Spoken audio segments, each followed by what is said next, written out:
Tell me if you hear this. Alright, cool.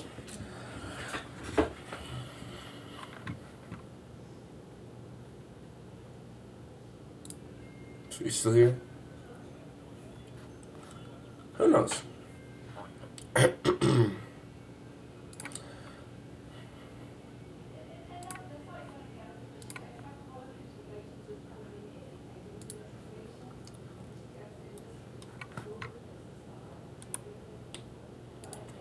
Yeah, let's play the impossible challenge of can Brandon remember what happened last session?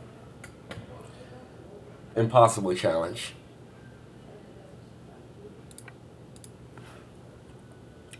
Yeah, yeah.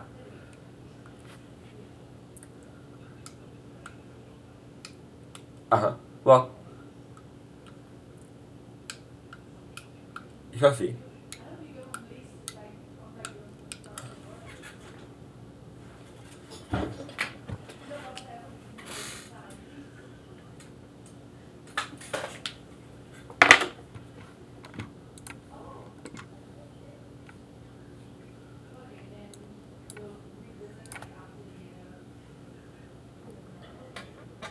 So,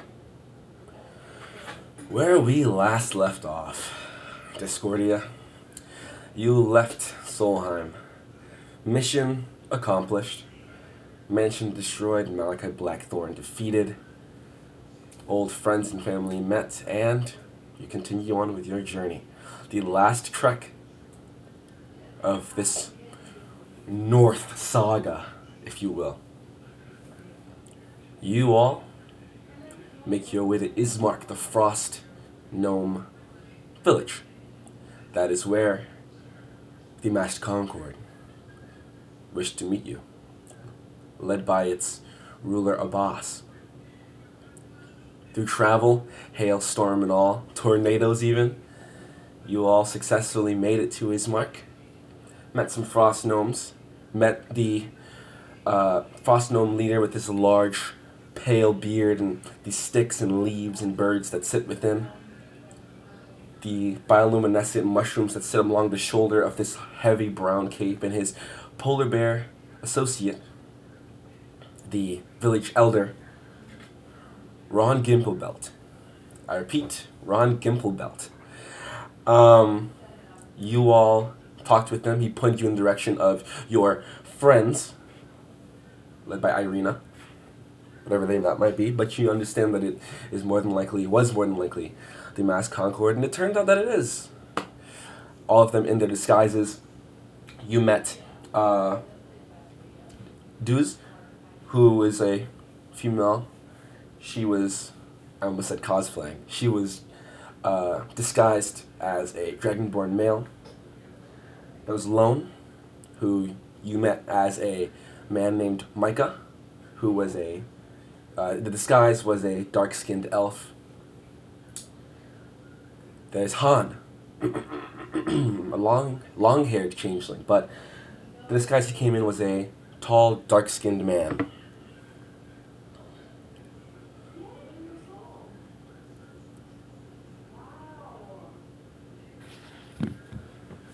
And then there was Reen. Disguised as a female healer, she was the female that you all met once before, the only other member that you have met once before. The pale, hooded,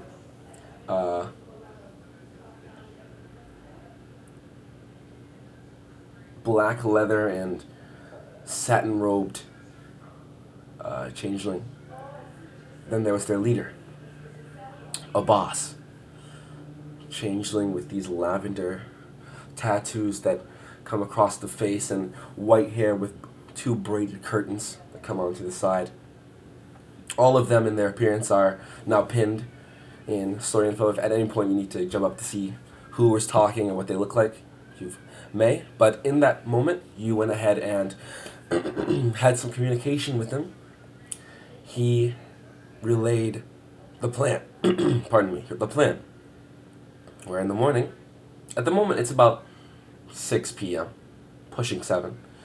But in the morning, you all make for the ruins of Gaspar, but more specifically for Aod's Hollow. A large mile-long lake of molten rock and lava. Specifically in the morning, he said, you would go back to Ron Gimple Belt, and he would give you some more information. It would give you access to the Ubeks, as the gnomes here call them, or the magma toads. That will be your transportation along this mile-long lava river, lava lake, if you will. In the conversation, Nico was brought into a chair. He had some feathers sliced off. He asked you guys a number of things, such as, can a god be your be family? Do you trust him? He claims to have you as his family, and that you together will be heroes to save this land. The plan, of course, to use the key, which is Vilania Reed, and unlock this structure that has been only referred to as the Chronolith. Deep in the ruins of Gaspard, it ended with a handshake between a boss and Dalen. The disgust that Dalen had, unable to be hidden, and tears streaming down the face of a boss. As the rest of the massed Concord, other than your father, Chaim, exit along with Vilania, you, Discordia, and Chaim, sit within the cottage in this village of Ismark, of mushroom and hollowed out tree cottages. The frost wind, somewhat of a halt around here. The gnomes you can hear outside shoveling away at snow and picking away at the large ice lake that sits in the middle of this village. And you continue to just have discussion as we pick up. What will you do for the rest of the few hours you have left? Mass Concord have left to do their daily due diligence within the village. And you have your privacy. Haim sits in the corner, one leg out, one leg arched up, playing with some sort of dice in his hand, moving it through his fingers.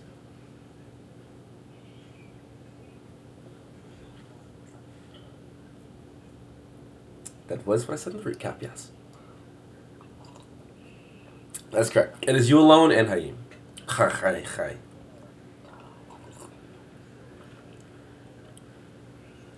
Yes.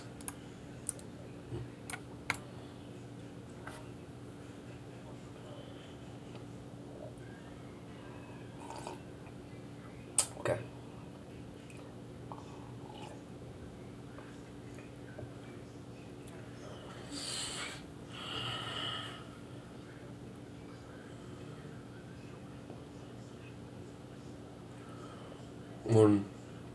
Specifically on the chronolith and all of this, or his information as a whole? A lot of books, tomes, ancient architecture, and inscribings. He has been around. The Mass Conquer as a whole has been around even before I joined.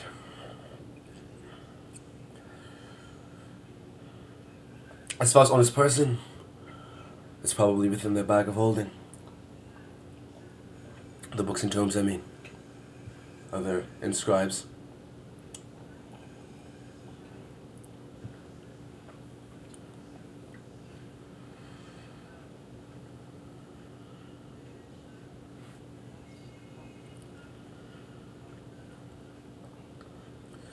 Well, maybe just cresting over double-digit years.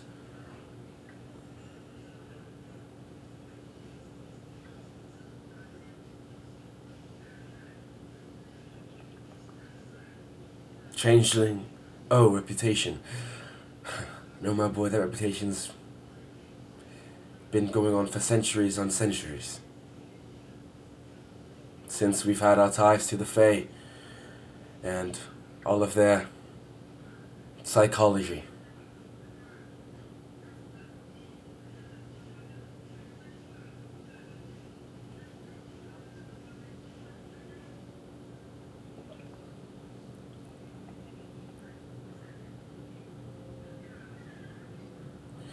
If that's what you so desire, then he'll be the tall, dark-skinned man out there. As far as the bag of holding, I believe Deuce the Dragonborn man. Not the skinny one, the large, buff one. That'd be her. She holds the bag at all times. She's sort of the muscle of their group. Not to underestimate or undermine any of the others. But what do you all plan to do? Time's officially begun towards 12. The time's nigh.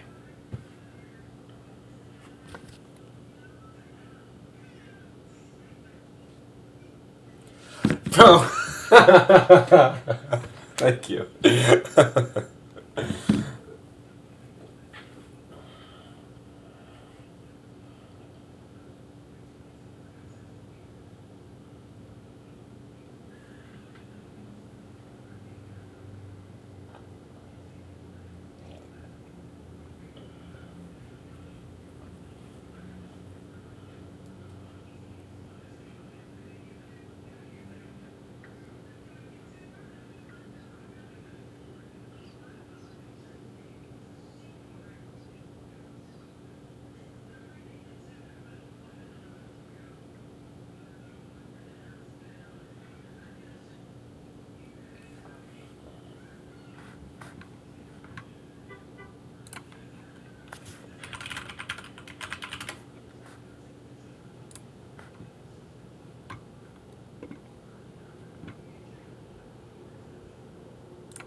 I don't.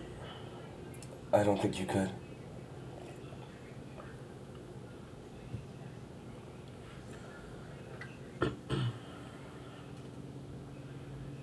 That is right.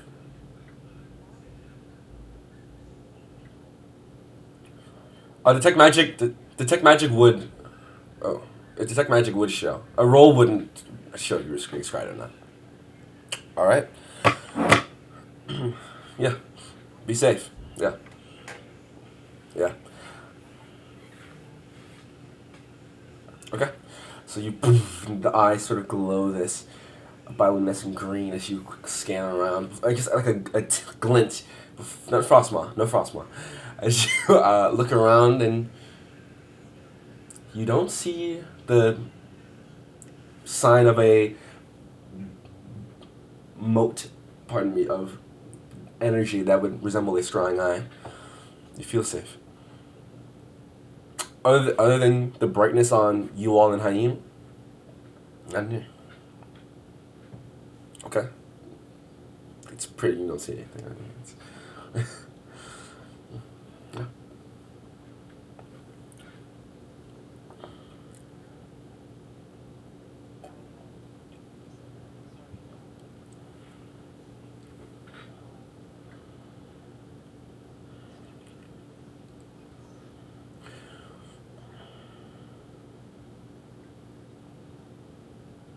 It's what I've been doing. I will say, just for you all to, I don't know all of your talents, but Deuce is a heavy fighter that travels along with runes. A runic warrior. She wields a large warhammer, and as mentioned, is the strength of everything. Reen is a very intelligent wizard, very knowledgeable of many of the arcane arts, not one school of magic. There's also Han, whose magic comes more naturally, more sporadically. A master arcane sorcerer. Lone is one of the most quick and skilled I've seen with weaponry in hand, preferring to use his number of sickles. And the boss is about everything you can ever imagine. Fear to be. Him and all of his echoes will overwhelm you on its own.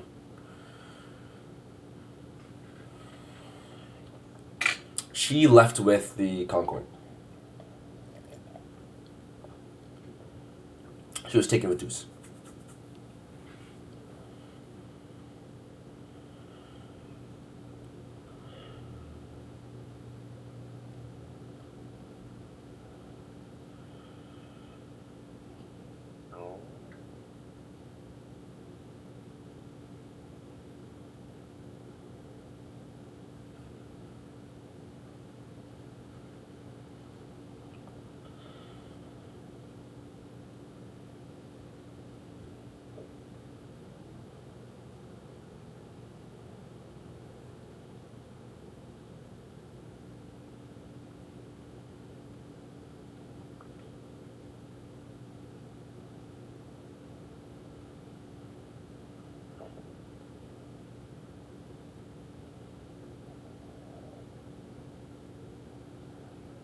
The Harengon's right.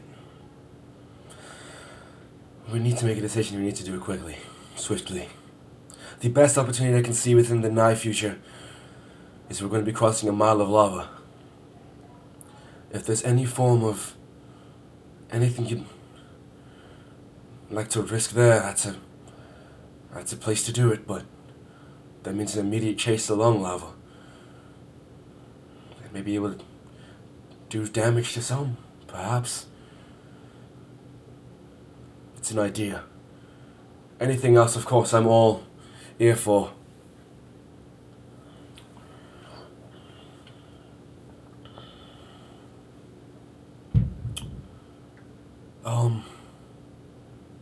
Kidnapping in the night. Explosives, some form of diversion. Whatever it is, we would have to be able to have enough distance where the others could never catch up to us.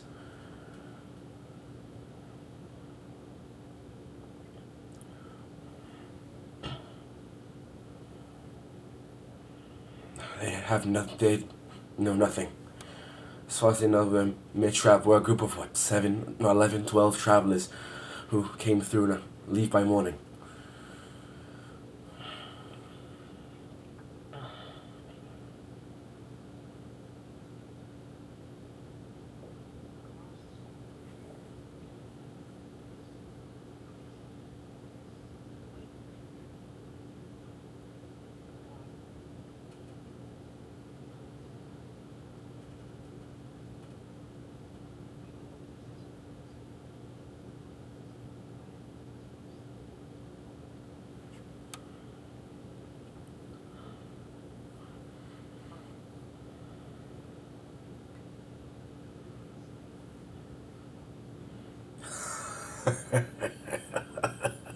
You want to make friends out of the Concorde?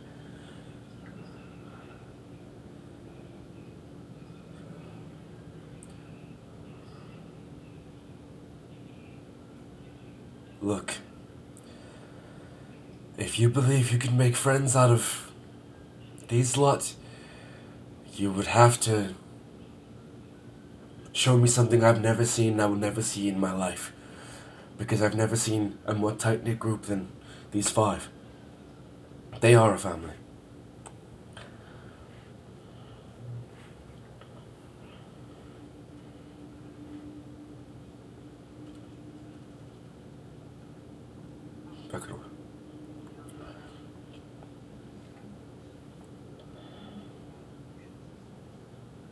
That's true. If we could... But if... It's worth a shot, I suppose. If...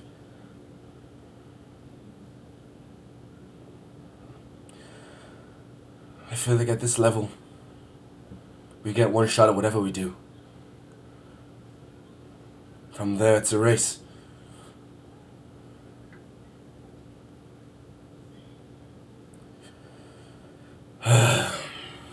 Alone's probably the most impressionable, but at the same time, he's also the most gullible.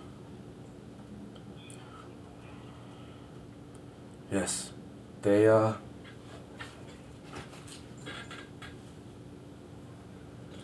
a connection like a older sister and a younger brother, but Reen looks to a boss almost like with grand affection.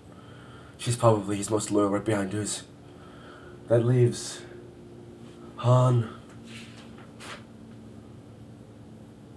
That leaves Han. Right? Yeah, that leaves Han. I suppose we can look towards his more knowledgeable side.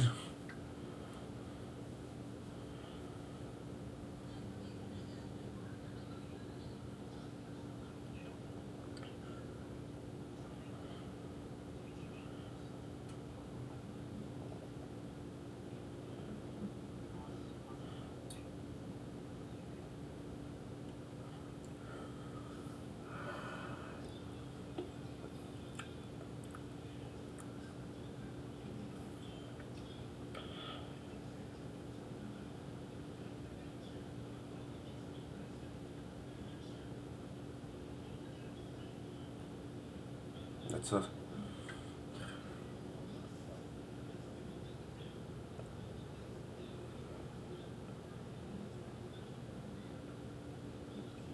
That probably stems the most out of the non-leaders of the Concord, yes. Ah.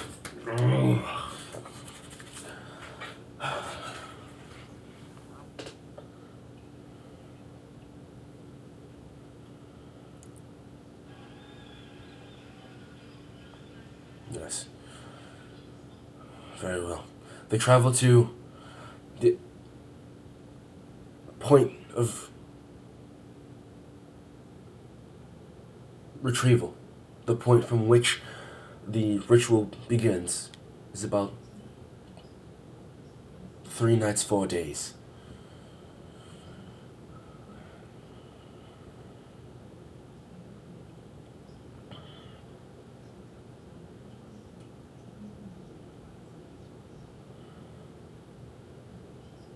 Look, I've been following these a lot for a long, long amount of time.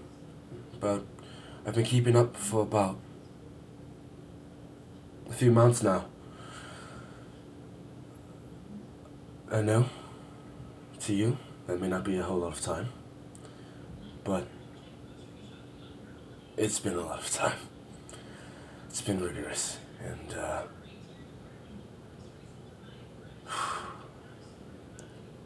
I think this is the moment that Kinnear has been giving to us.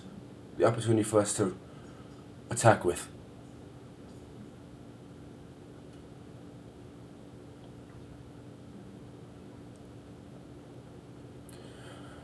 If you guys never came, I'd wait till we were just about there. I would set up an explosion. I would take Valonia and I'd just keep running. Figure out from there. Leave the continent. Get you guys somewhere safe. Move you to Faerun or I don't know. Put you in the archipelago. I'd head to Terria. It'd be dangerous, but they would never trace us there.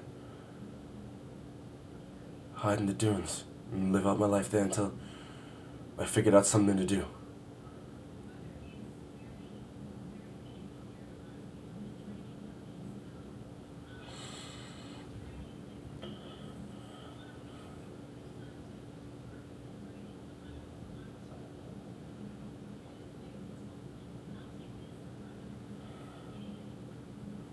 Very well. I'm gonna leave so they don't believe I have a lot of trust with them. I don't want them to believe that I am turning turncoat and conspiring with you all. If they believe they have me on their side, then they have reason to have more trust in you. So I'm gonna leave and stand up, and you all can conspire as remaining as you will, if anything. But I will see you in the morning. If you, I don't think they'll. This was their place, but I don't think they'll kick you out here. Most of them are perfectly fine with camping outside. But, however you wish. It goes to you, Dalen. What did you say? Oh, well, gives you a quick manhood pat in the back, two pats.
All right. Is this something you intend to do tonight, or on the next night of travel, or on the first night once you leave? All right. All right. It is about 7 at this moment, p.m. The the as you, I guess you're still inside. I'll just say. So what are the, so I can remember? What are the what are the breakout groups? Who's going to who? Who's going where? Okay. So okay. So Dylan with Han, Arthur, and Nico Duz. Okay.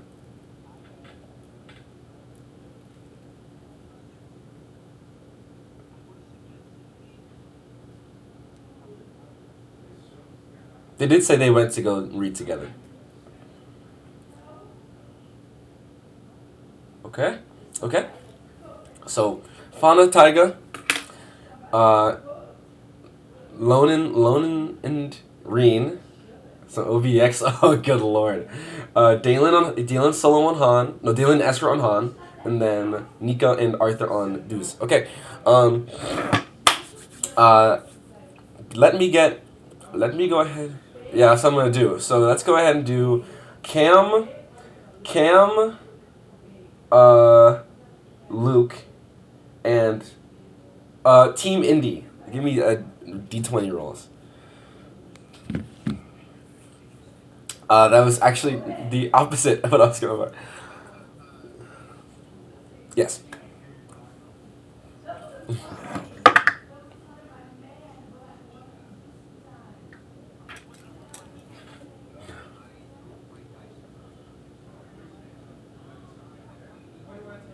9?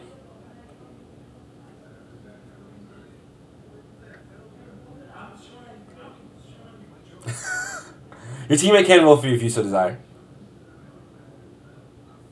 Alright. That's real.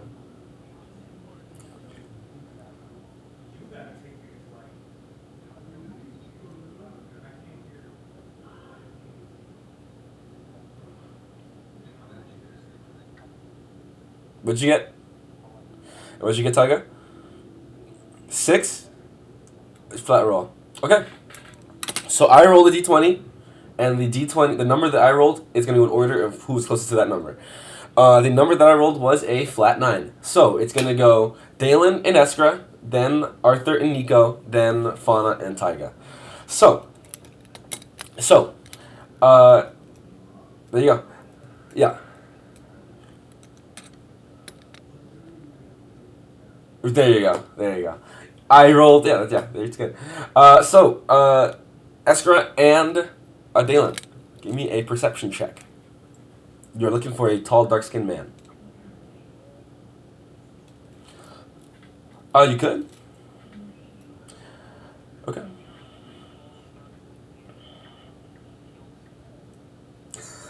Yeah. It is fairly simple to see the people who are blend up, but 15. Okay.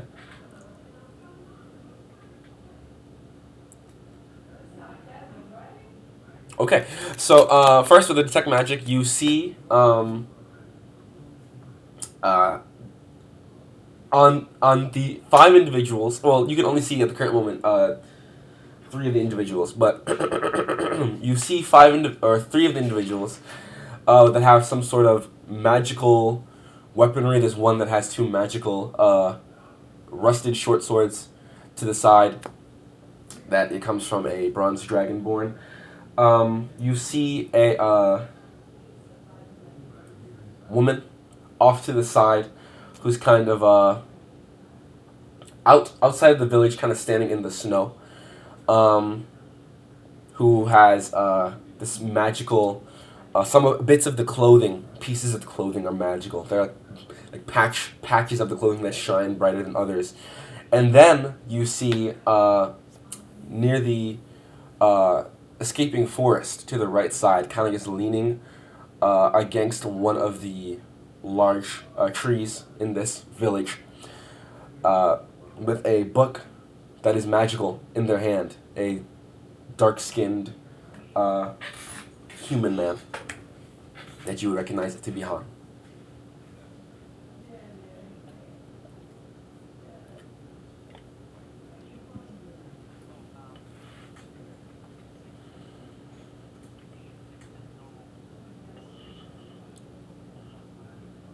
Okay. You approach. Your feet, a combination of the crisp snow and the stone pathway as you approach Han. As you get about a few feet away from him, he looks up, glasses pressed on his nose, and he moves down. Ah, Dalen. And, forgive me, Eskra. What can I help you with? So he kind of puts the glasses into his jacket pocket, and he has this sort of beautiful, not maroon, burgundy coat that goes down to about the lower thigh.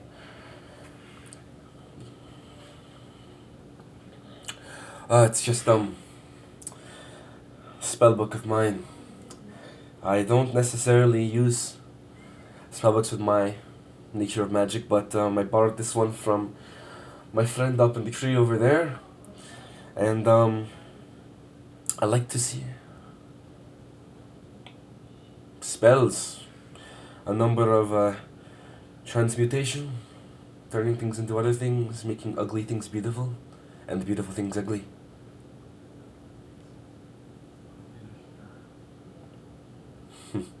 I wouldn't dream of it, miss. But is that what you came to ask for? She kind of puts the book into the snow to the side.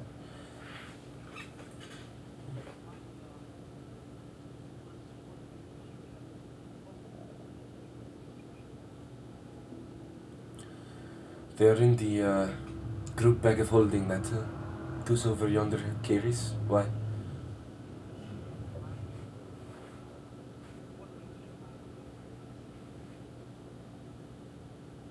You fascinated in the nature of the chronolith? The ancient Gaspardian soldiers and their beautiful, intricate armor.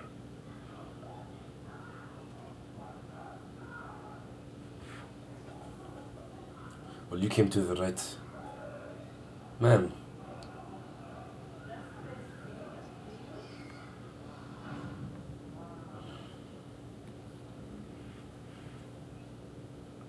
Come, come. And he reaches into his own personal side satchel and takes out two small kilts and he places one to the right, one to the left. Sit, sit. Ask whatever you wish away.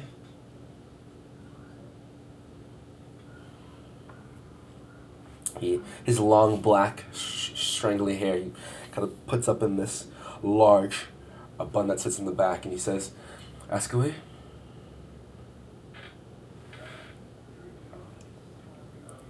You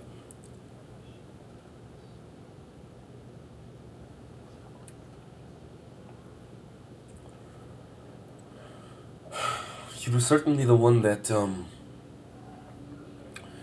brought it to my attention, asked me to for information on it. It wasn't something that I had immediate knowledge of. Something I've heard before, when doing knowledge of the throne kingdom and what there was before. In my upbringing, knowledge wasn't, or information wasn't the easiest thing to come by, but I got as much of it as I could.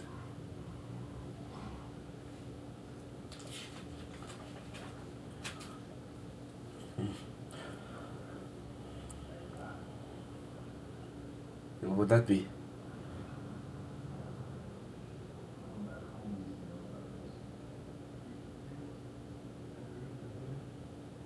But how were you two trapped up for half of your life?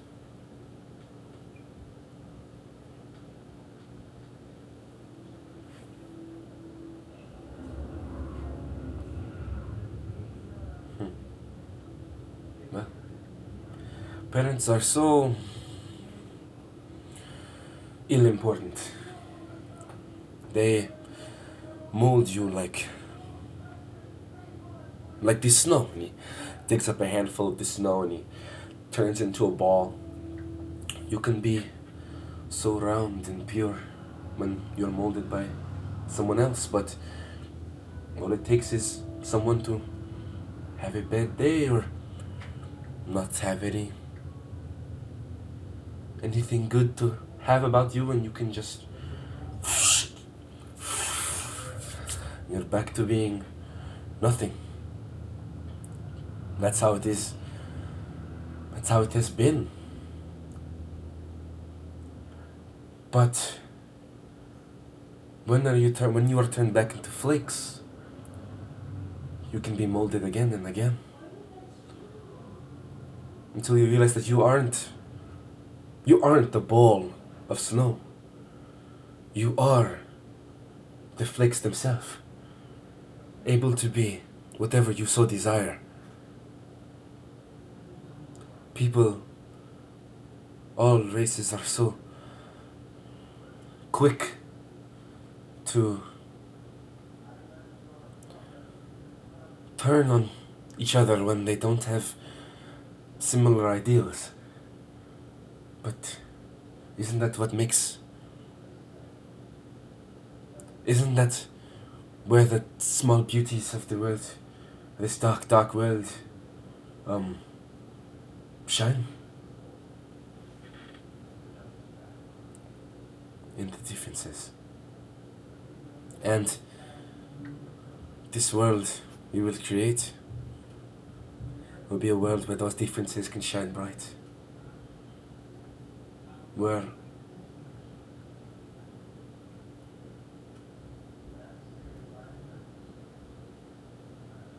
that is one way to look at it.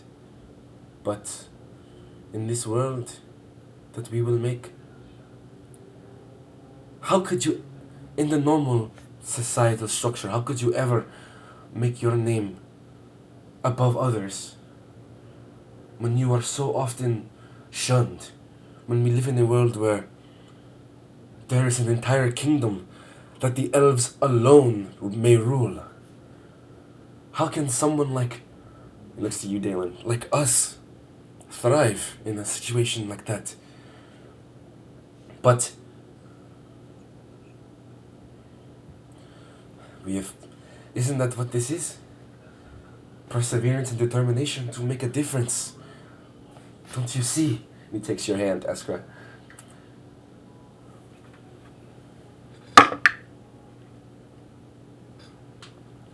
He takes your hand. Don't you see?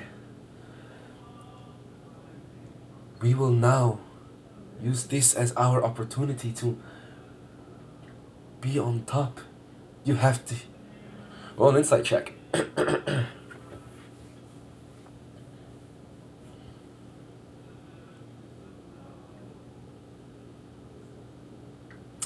You're too interested, like, sort of focused on whatever he's trying to say here and trying to get your point across. Like, you're not too focused on that small little whatever that was that came from him. But he continues and he says, "This is the first step to a beautiful future.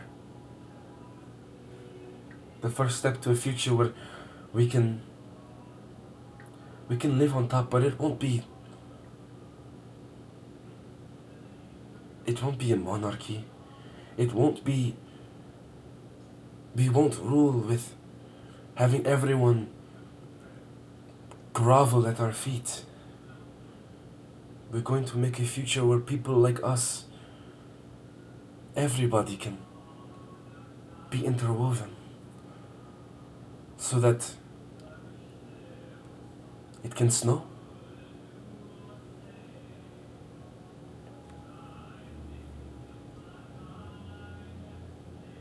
We go to the chronolith, my girl. We finish this ritual. We make our army, and with the one of the strongest armies that this side of the Asha has ever seen, who can deny the beauty of our intertwined future?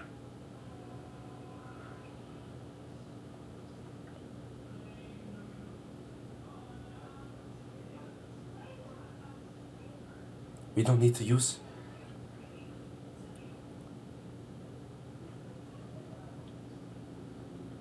We don't need to go on bodies. We go on fear. On sheer mass. If we have the strongest army once again, there's a reason that there are so many fronts in the war that quickly put their blades down when the reeds walked through. Exactly.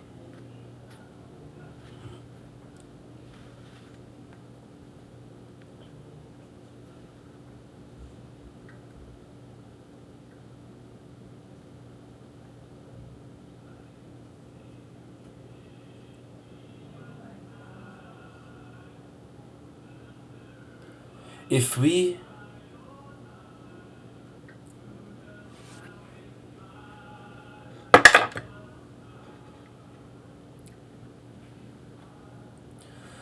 there there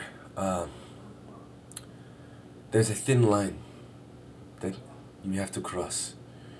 And unfortunately, there is nothing that can be obtained in this world without a little bit of action. We won't be heard through words alone. It is action.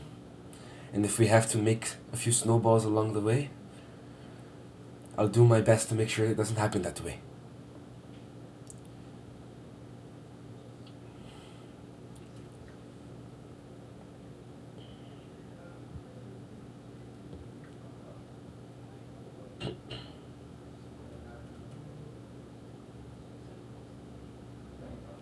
And I believe.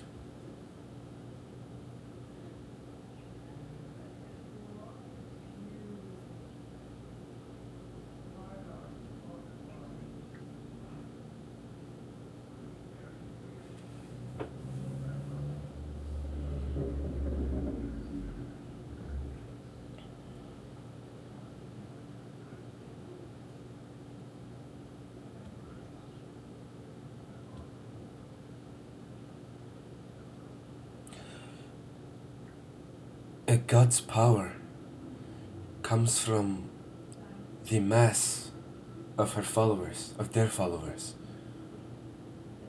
Whether you believe it or not, every God wants to have a mass amount of followers, to hold that mass amount of power. Every single one. The same way all of us within the nature of the arcane lust for power, for knowledge. It is as simple as dust to dust.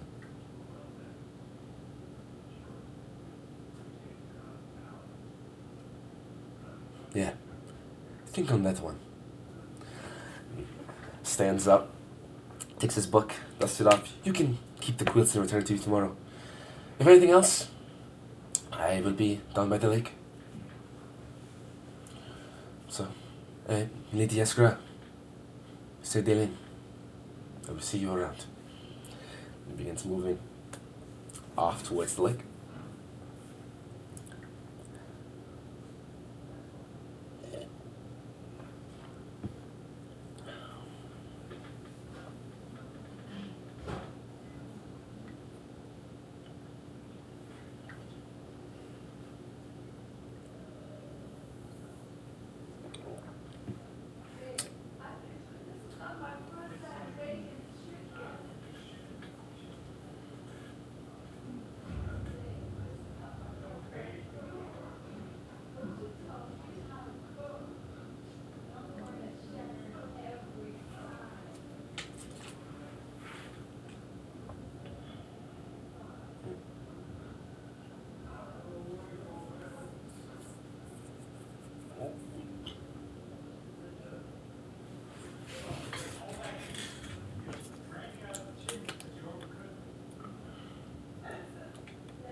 What proof do you have?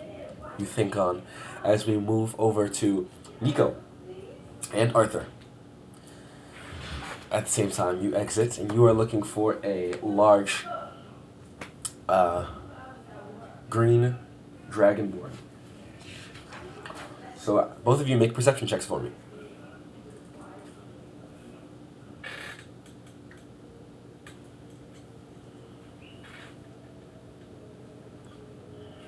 I know what you. That's right. Perfect. 13. Okay.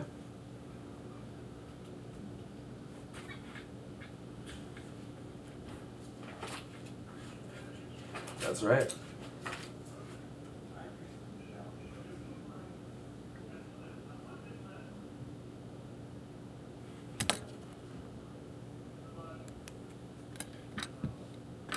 Seven. And you got what, Arthur? Okay.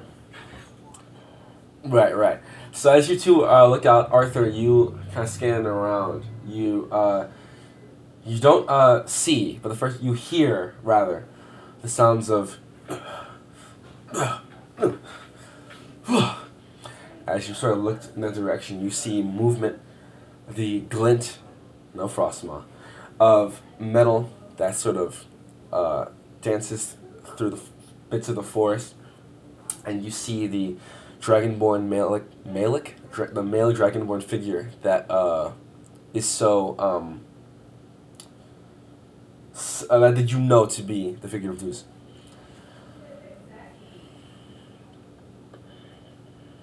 Okay, you you two walk over to the dragonborn. As you get closer, you see this beautifully large warhammer, double sided. One side seems to be this sort of green gemstone like make.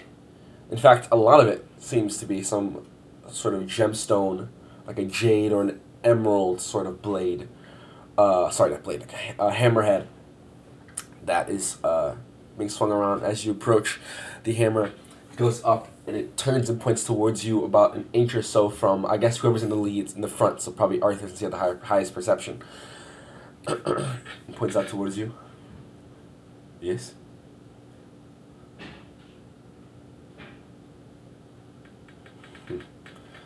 Pity. What do you want?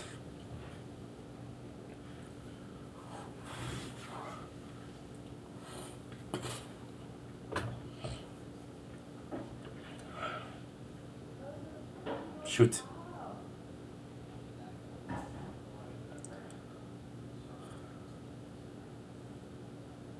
No. Make an insight check. Make an insight check. Make an insight check. Make an insight check. You're not getting there. You're definitely not getting there.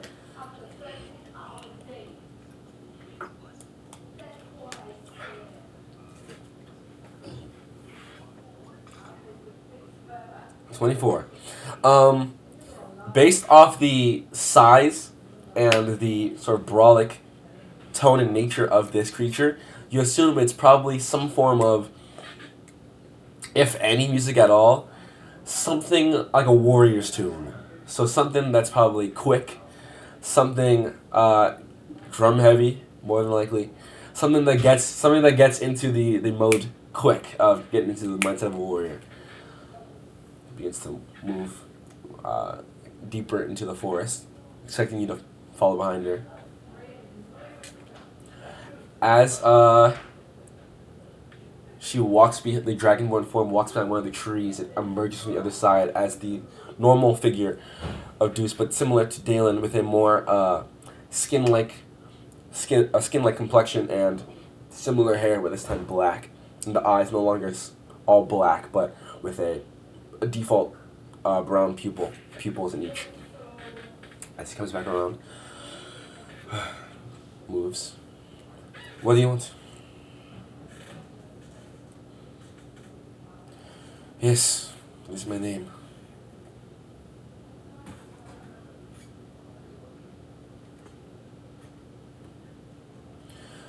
Yes, well, you did better than me. I probably would have turned you to a mosquito on the wall. I've been working for him for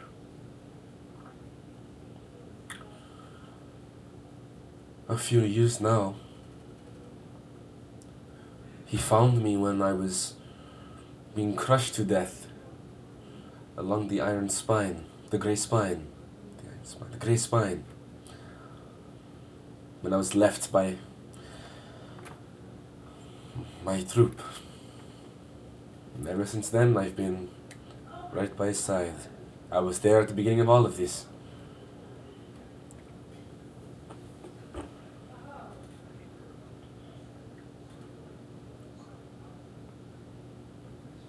He was a man that had ambition. He cared for my own ambitions and my own way of life, way of thinking. He embraced my side of living. Promised me a life of my own freedom, where those who crushed me beneath their feet and just continued to move over me like gravel, that I can show them that I was worth a lot more than they treated me like I was.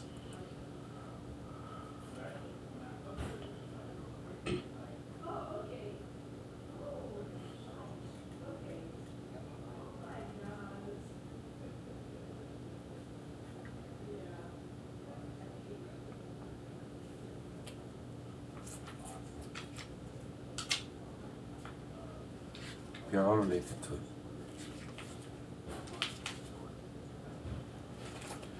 The plan is simple. We move to the chronolith. We take... We take Villania to the chronolith. Our boss does what he needs. The army that was lost to time is returned. And we march. We take the north. We take the archipelago. We take the Estonian Empire. And we take Zelzibar. Yes.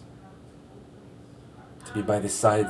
To be more specific, I desire to be at the right hand of a man that ambitious. Someone I can truly put my faith and will into.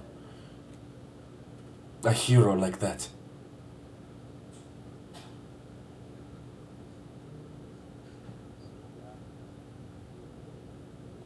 Have you met Vosh?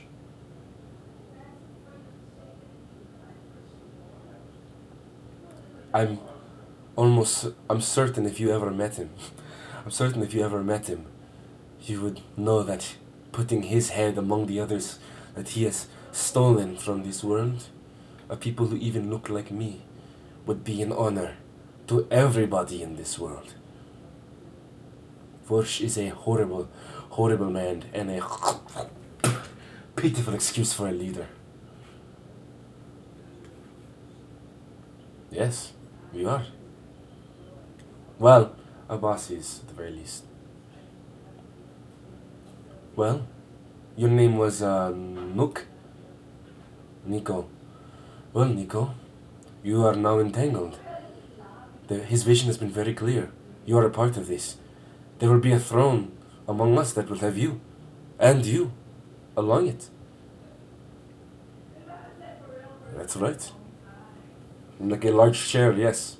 Ornate.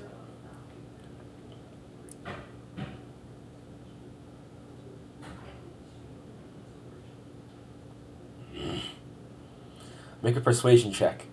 With advantage, because you rolled high in your insight.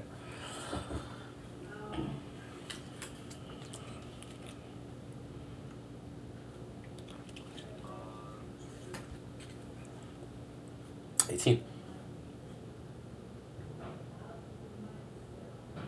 Sure. But don't make it bad, or I will crush that thing in your hand.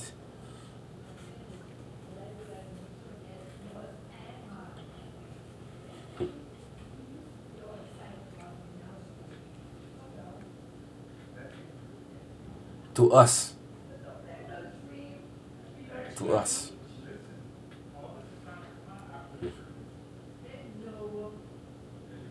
Yeah, roll a performance check.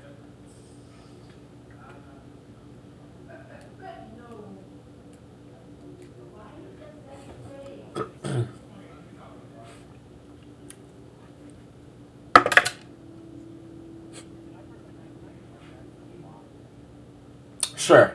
Sure.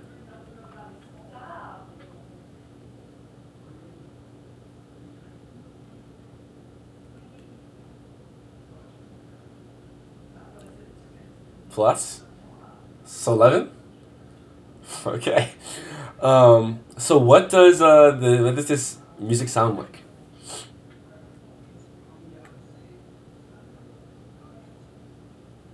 Mm.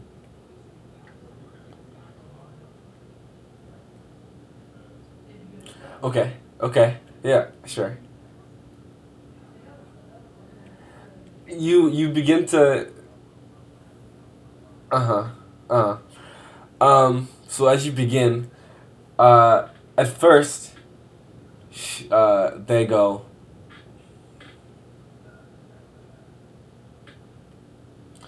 and they begin to take the hammer and swing it around a little bit, and swing, and begin to swing again, and starts cracking it into trees and splintering the wood.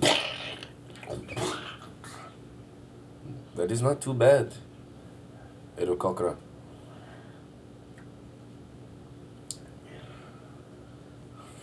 You'll be a wonderful bard as we travel into war. Thank you.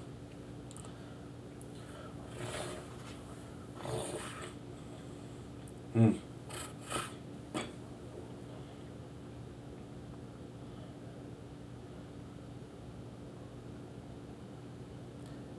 In a way of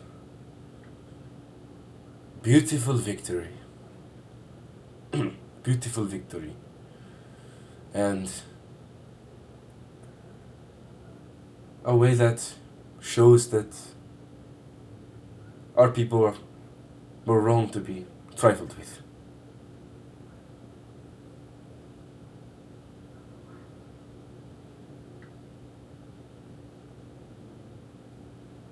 Hmm. Retribution.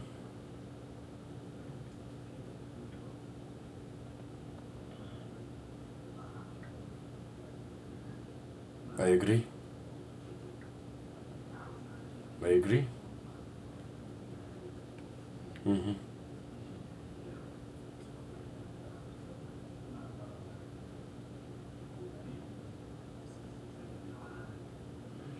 They can keep their positions. They've a boss at the top. Us at the top. They keep their positions. The queen, blue skin, remind me. Uh, Queen, the Rohana family can continue to rule over their castle aims. But, yes. Would you say nobles rule?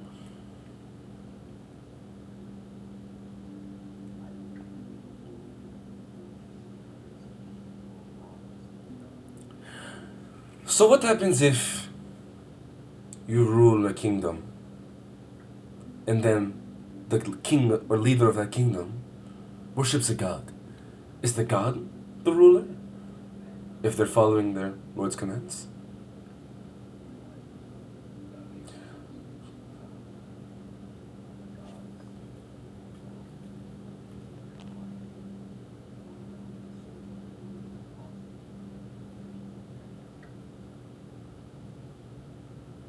I think you need to polish up on your religion. There are lots of gods that are very, very um, hungry. Manipulative is another word. Hungry is the one I choose to use.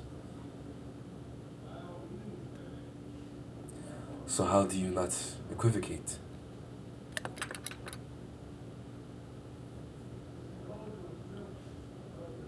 And I think we do.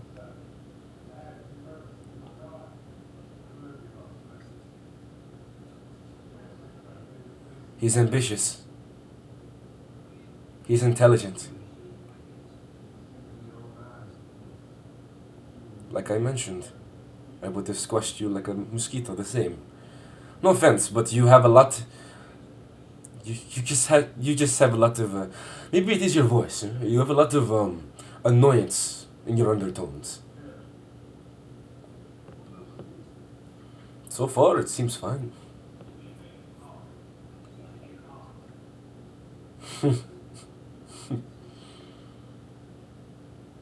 We have a lot of travel. We can set that up along the way.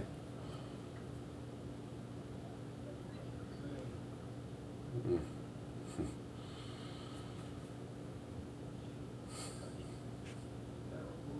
it's fine.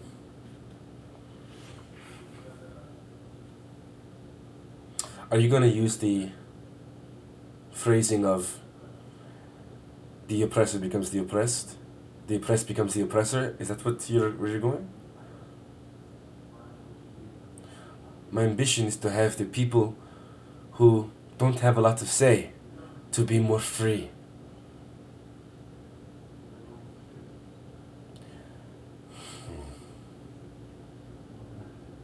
No, I don't think you're understanding the goal here.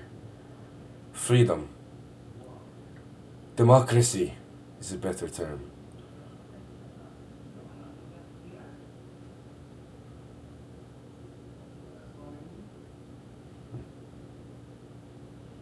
What is your goal here in talking to me at this moment? You're trying to have me. You're trying to have me waver?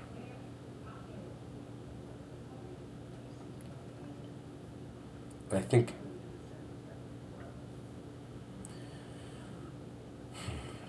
How about I use it in a very simple sentence? You will join alongside us in a ritual that will make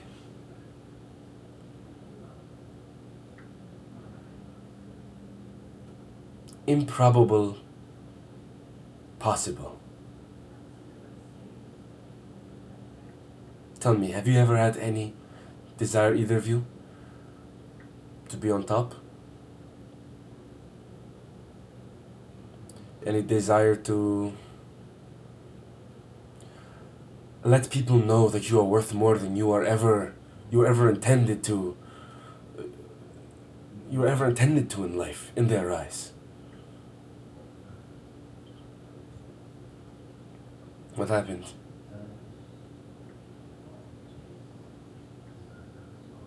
Hmm.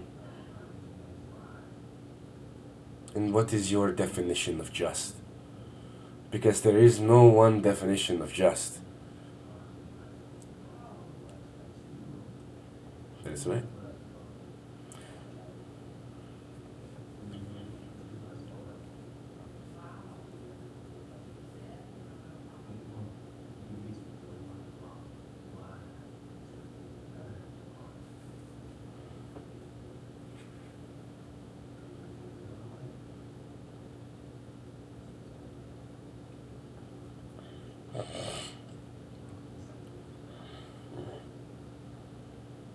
So where are your oppressors now?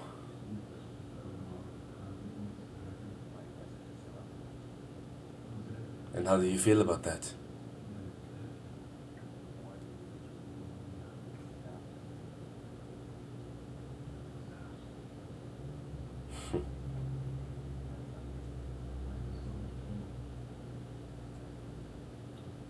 Hmm.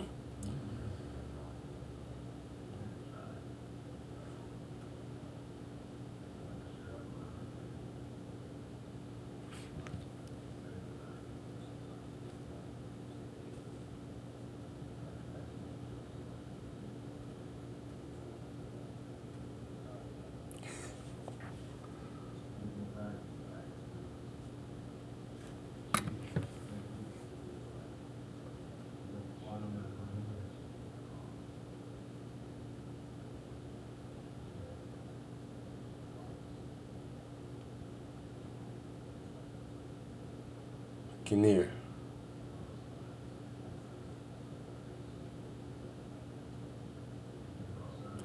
So you worship the god of death.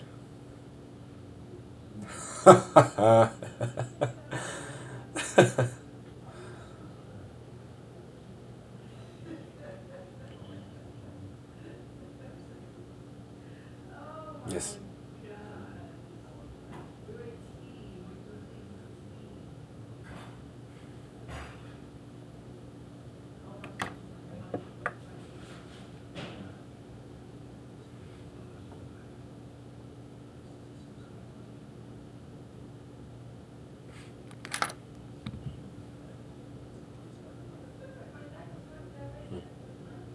This will be a fun trip.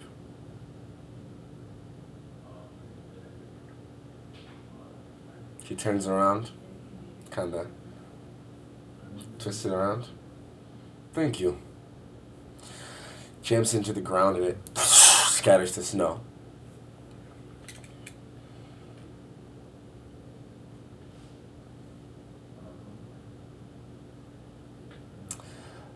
I wanna bet.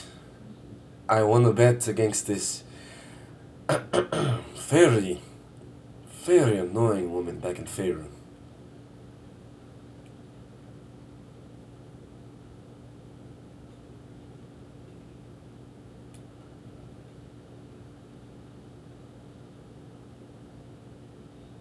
What's the bet?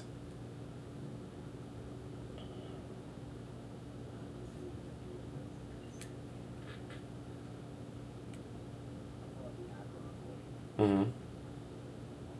Mm-hmm. Mm-hmm. Mm-hmm.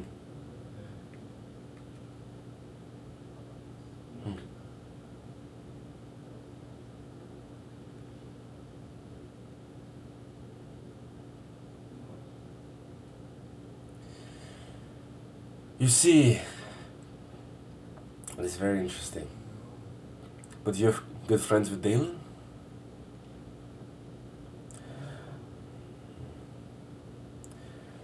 She responds to Hammer. If I took this hammer and I reduced you to a fragile piece of meat, I don't think that the boss's friend, Dalen, would be a big fan of that. So how about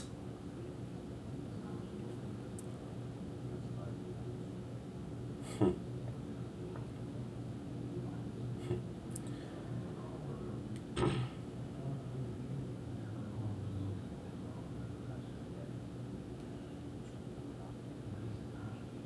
hmm,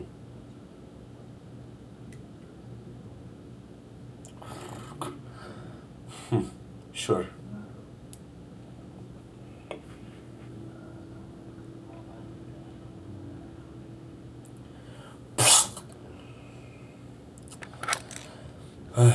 Very well. Let's go deeper into the forest. Let's go out into the snow then.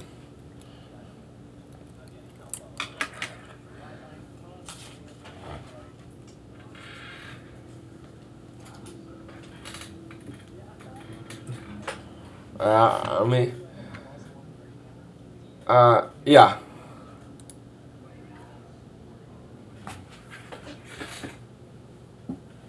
Uh, you can do it stealthily. You can try and do it stealthily.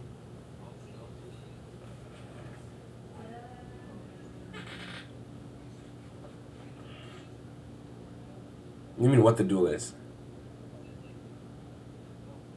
Yeah.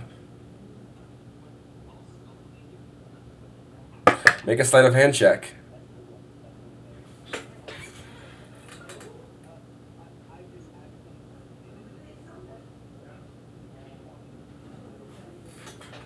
She be in front.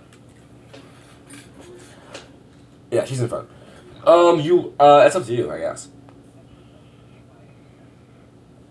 If you are, it would be a disadvantage. Yeah. Yeah. Huh? You don't see them at all. They're deep in the forest. Not necessarily. Yeah.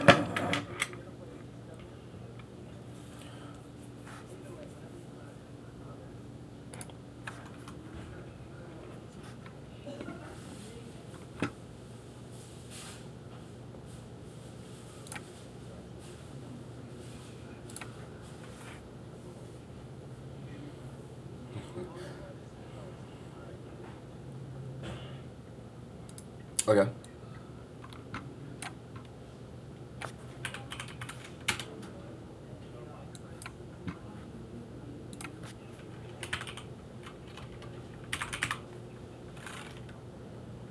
Yeah.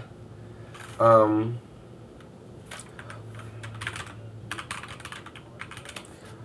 Hold on. Uh.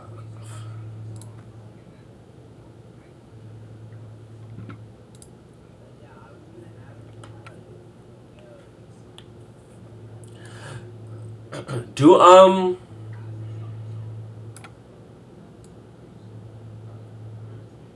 Sure. Normal roll.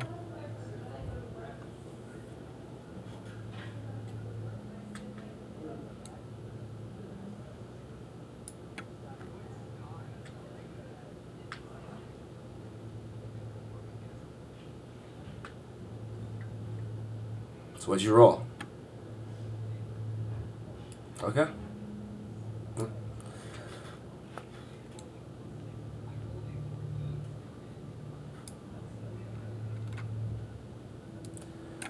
Um. If it's a 1v1, do I need roll 20? If we're just gonna be like right in front of each other, it's up to you guys, I guess.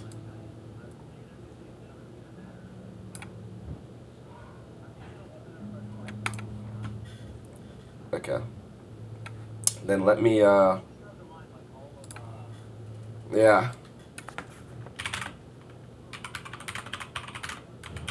Yeah. Uh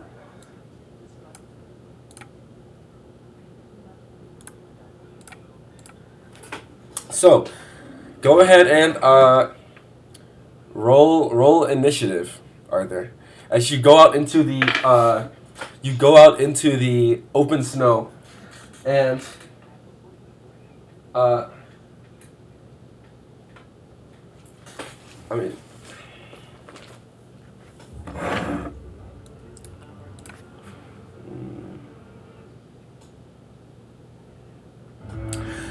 She takes out the uh, what's it called? The emerald. At first, it comes out as an emerald greatsword, and she swings it around and swings it and begins to heat up, and turns back into the hammer. And you watch as these 5 runes illuminate around the hammer head.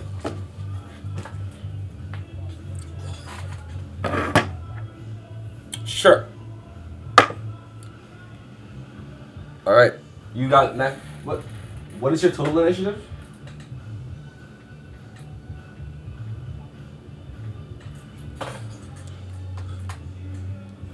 No, it's just barely under. So, you begin the initiative. What do you want to do?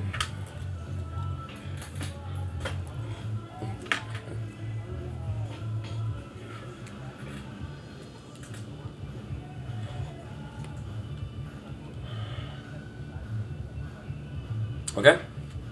She sort of watches and is watching you. Okay.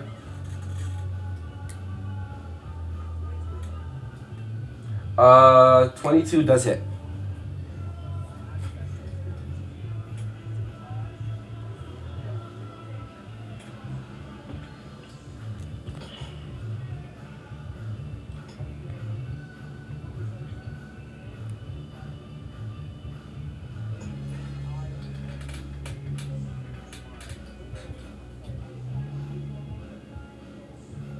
Okay.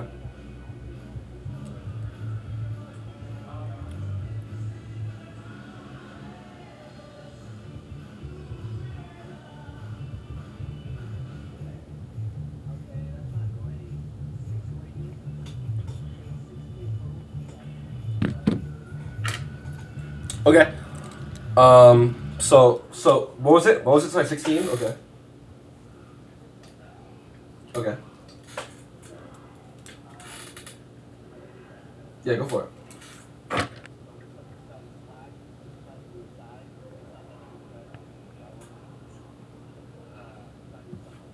Okay. All right. Okay.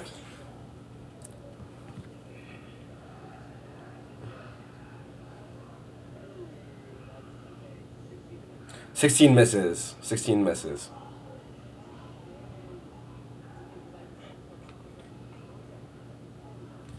Yeah.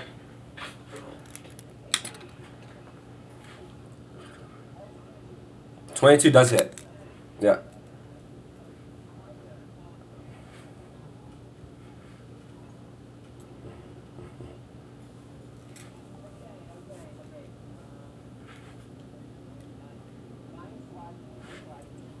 Okay.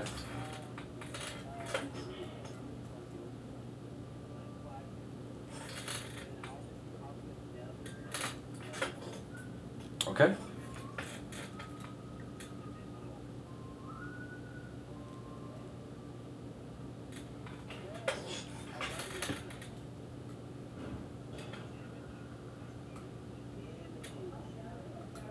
Uh, all that was that was basic smite. Okay. So 30. That was how much was 11? That was yeah. I already did the 9, so it's only the 11 left. Okay. So as you go for it and you slash, the second one is your wrist is grabbed by hers, thrown to the side, and you reach low and you slice up. As you slice up and you feel that grin on your face, the shine irradiates from the ground, and this booming sound goes in a language that you understand. Ishvala! What's your max HP?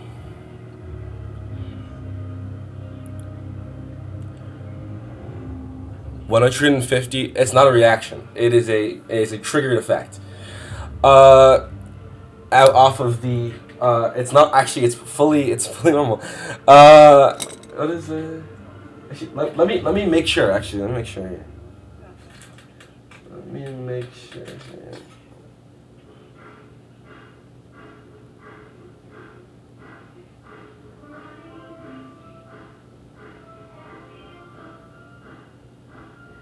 Oh, okay. No, okay.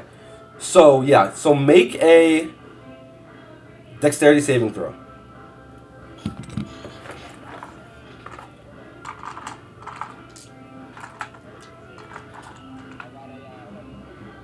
Okay, that is a fail.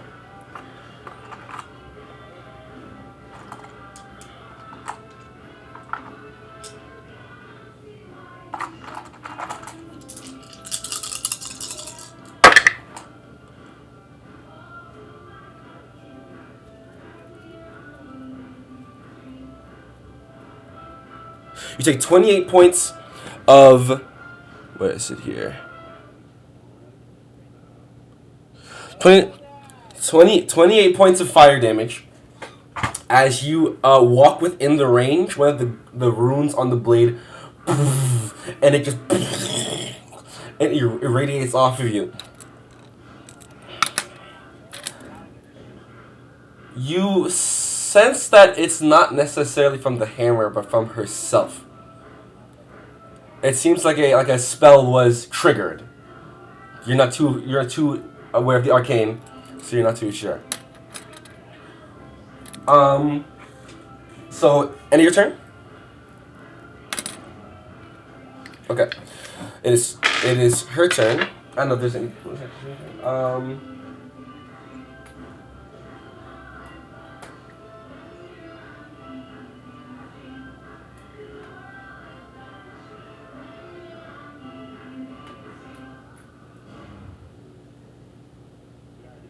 All right.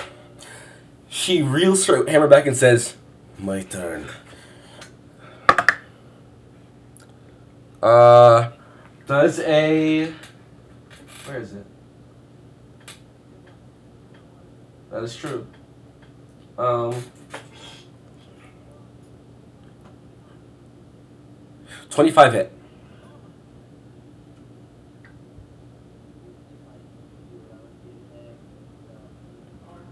All right. I'll do that one first. Oh, that's lower. That's 14. The next one is also an 18. So 25. The 18 plus what was it? What was it before 25? So the second one misses, but the first and the last one hit. The first one, uh,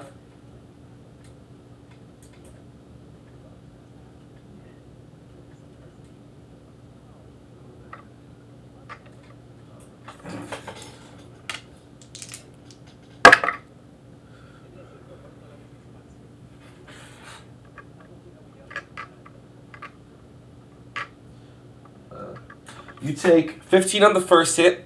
As the hammer cracks into you, whack! You feel your armor splinter a little bit, and then this radiant, or it's almost like um like a delayed effect. The hammer hits into your side, and you feel that first pain, and then you feel this like almost like this secondary blast from the hammer that splinters into you. Make sure it's not DC. It says if it hits. 3. From the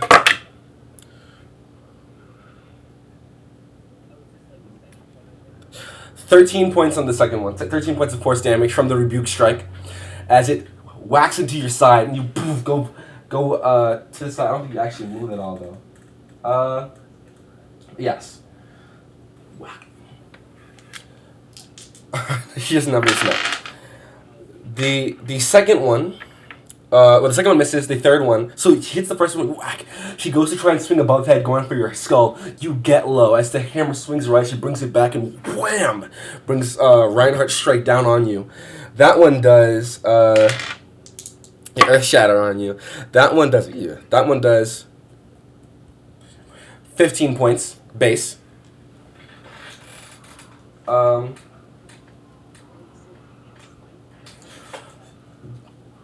it's not smite. It's not smite.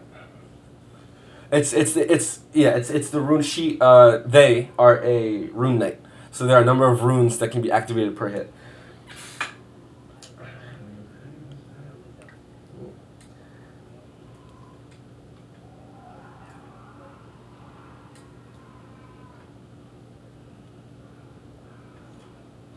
Yeah, that's the end of her turn. Wait. Yes, and as she, I forgot about the bonus action. As she, the hammer comes back up, and it's held back. You see another light radiate on the side of the hammer.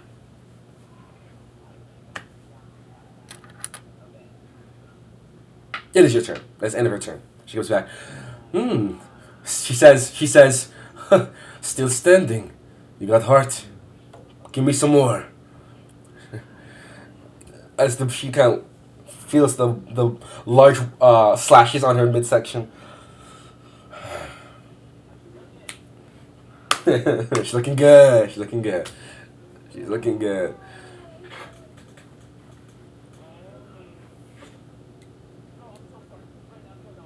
Why? That's true.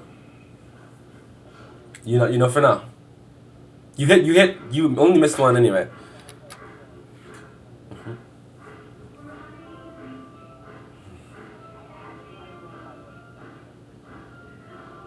Let's find out. You have 2 HP? That's true. That is true. That is true.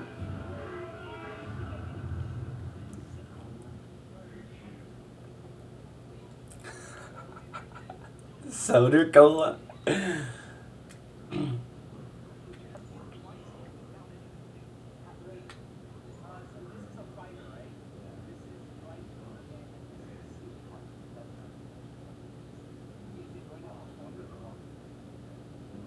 You have no clue.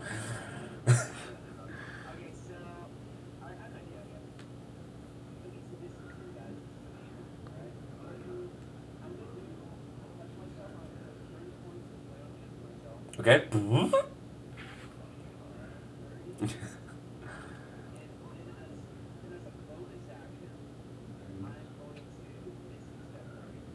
Okay.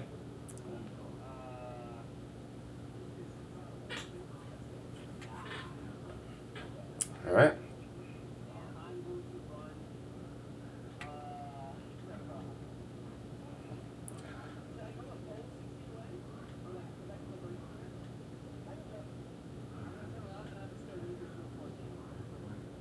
Okay. Okay. Okay. Uh. Uh. She, as you run away, she goes, "Ugh, come on," and she just begins to. She will, walk. She'll walk towards you a little bit. This is so unfun. She will use her. You say you're 60 feet away from her. Okay. She. Okay. She's going to. She is going to hold as she's just walking towards. She's gonna take her hammer. She's gonna wave her hands over it, and there's another little flash of light. Where's my pencil? Uh. No. Actually, what is this though?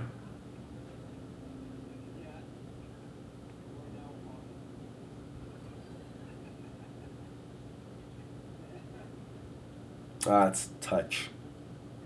Yeah, that's fine. So yeah, so she'll do it on her hammer. They'll do it on their hammer, and then yeah, and then she'll hold the hammer to the grass, to the snow, and just kind of drag it along with her, and she'll go. She'll walk the. Uh, she will get. She'll walk. She'll walk 30 feet full up to where you are. Stand there, and she'll just kind of put the hammer down into the snow, and she'll go, "Come on, just get this over with," and she ends her turn.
Okay. So you got you're 60 you're 30 feet away from her. Yeah, you use your full movement to walk up to her. Okay. Okay.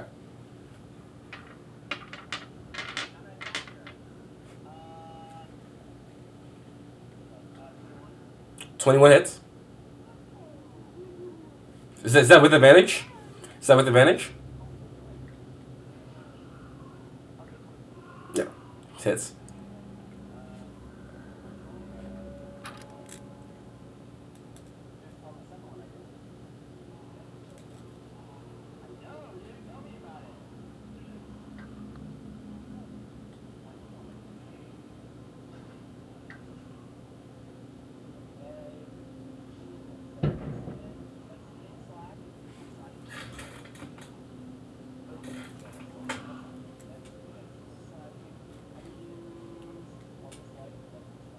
Okay.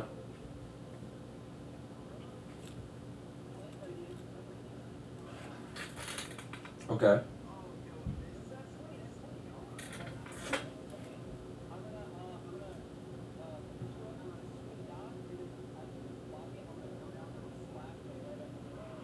Okay. Okay.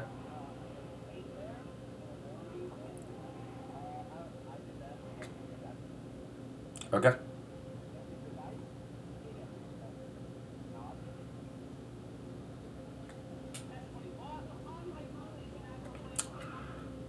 Okay. Okay.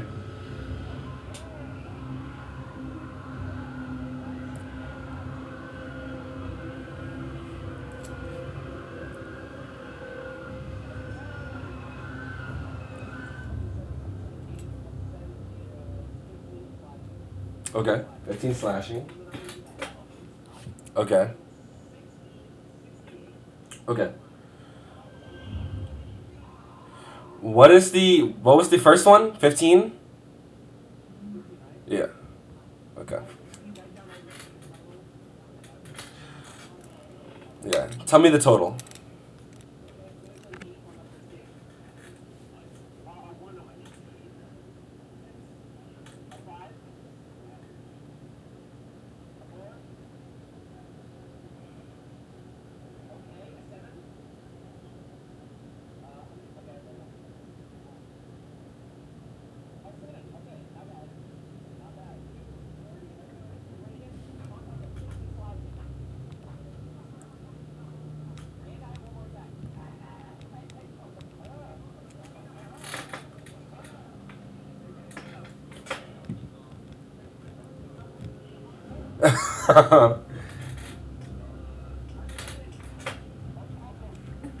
Oh, she's looking pretty good still. Well, she's still triple digits. She's still triple. She's still triple. She's still triple. What are you saying, Cam? Okay. Okay. Cool. Yeah. Not by much. Not by much. Not by much. Not by much. She's like right there.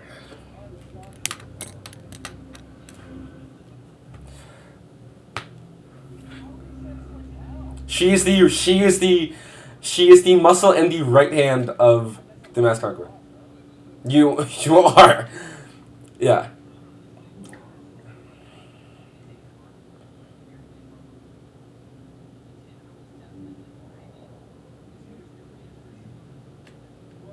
This is also, yeah. How much health does Ketherick Thorm have? Like one something, right?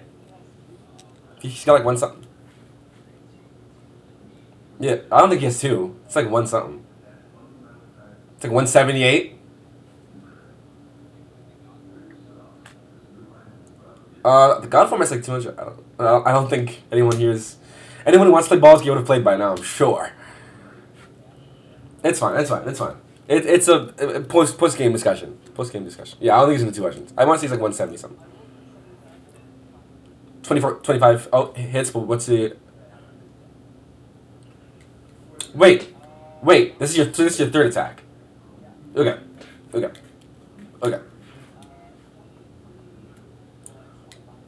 Yeah, hits.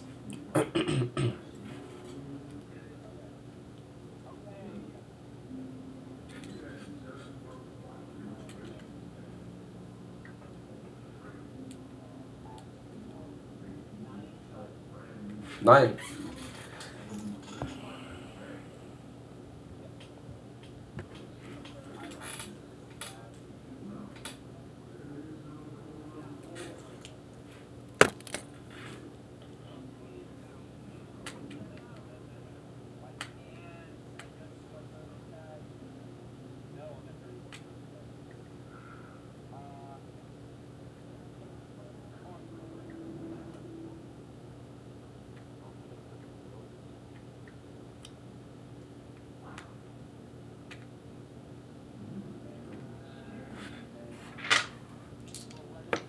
$11 radiant. We round up or down? Up, right? Okay.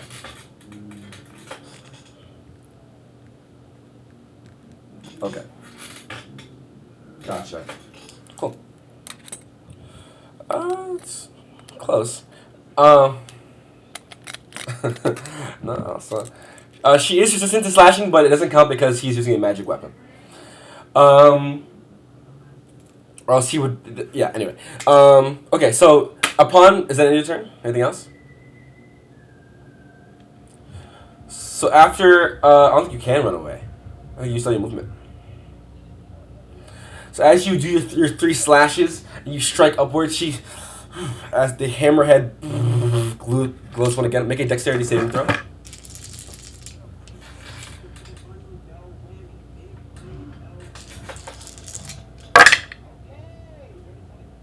Dirty 20. That is a success.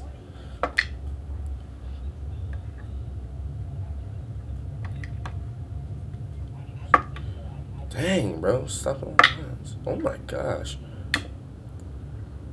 Goodness, that's so many ones. No, this isn't a roll to hit. Yeah, so you take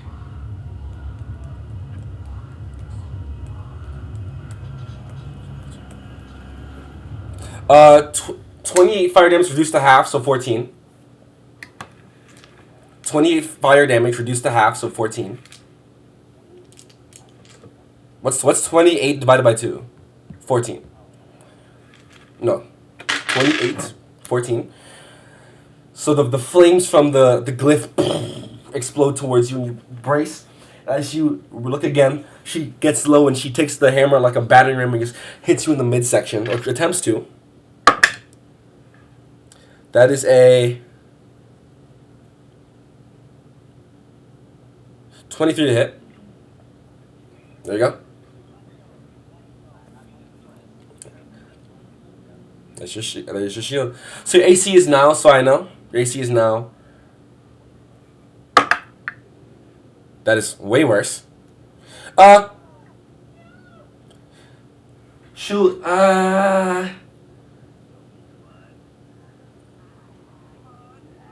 yeah. She'll pump her Fury Rune into that one. But your AC, but it's still not enough to beat your AC. So that is 20.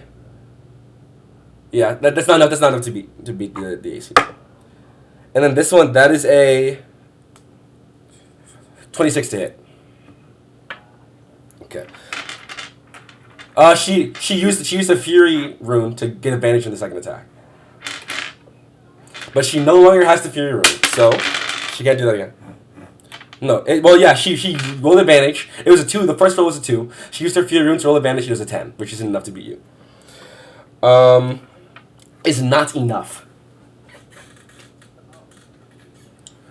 Yeah, and then the third attack hit. What's the dice here? Yeah. The first one, the first amount of damage is 6. And then plus. Oh my gosh, bro. And then 17 on that rebuke rune, which dissipates. So you go knocked down, you begin to fall unconscious, then you stumble, and she goes,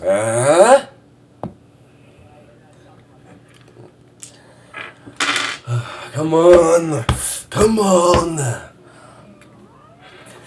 Bonus action. Bonus action.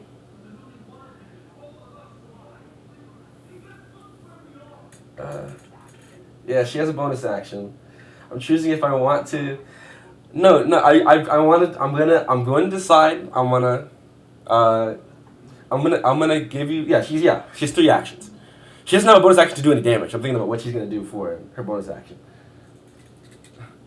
She has 3 actions. 3 attacks. Sorry, she has 2 attacks and 1 action. Yeah.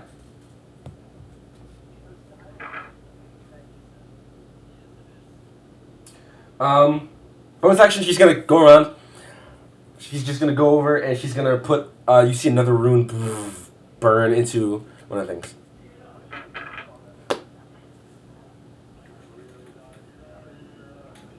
All right.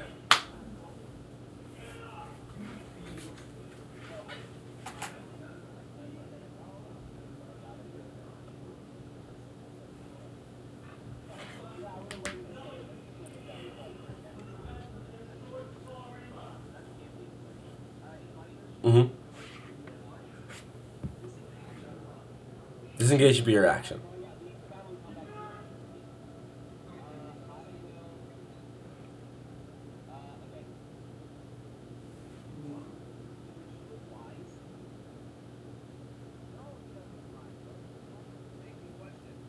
You can't tell if she looks wise or not.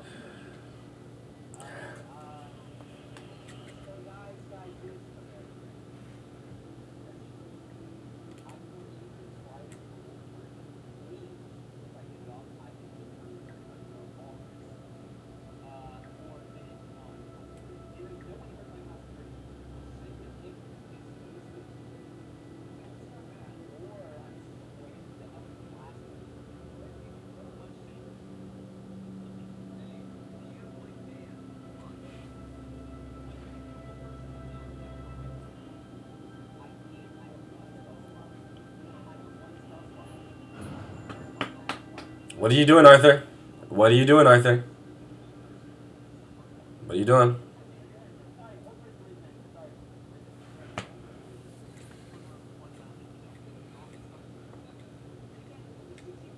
She can't. She dashes. That's true. Huh? All right.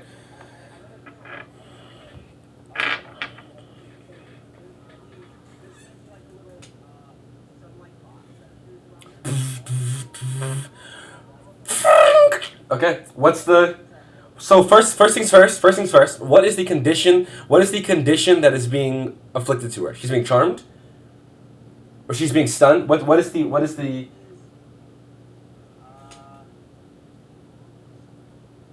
Is it stunned? Paralyzed? Okay.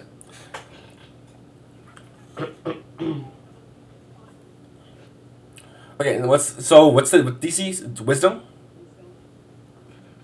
Okay.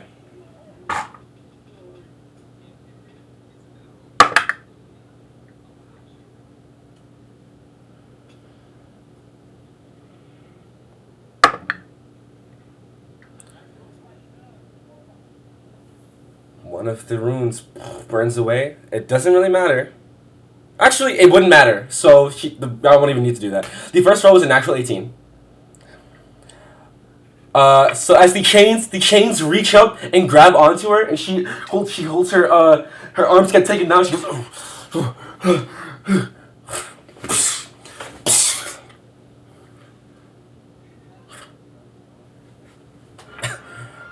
uh,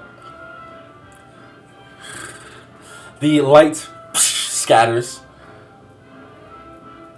Anything else?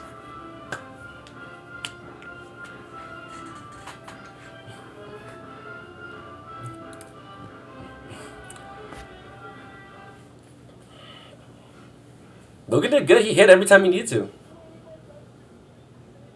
Yeah, no, he did good. It was. I mean, you got anything? Got anything? That was your action. You got any bonus action?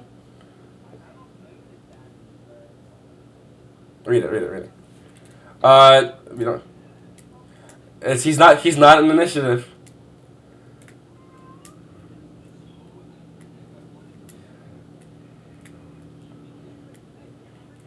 You can yeah. You can run in. You can run in. The Sean Gutenheimer.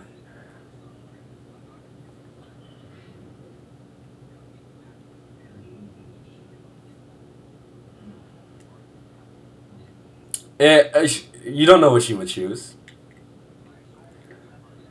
It's on your choose. Okay. So what does that do? I mean, like, what does it do? What does it do? Okay. Okay. Okay. Okay. Okay. So any any anything else?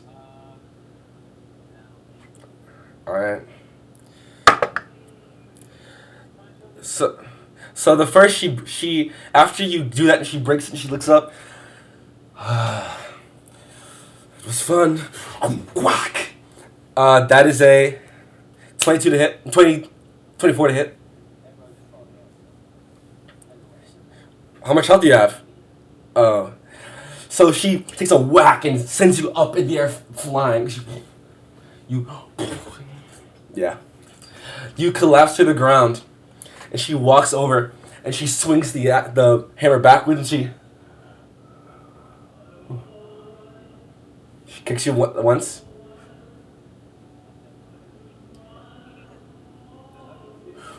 Whack! Takes a whack down on you. 2 death saves erased.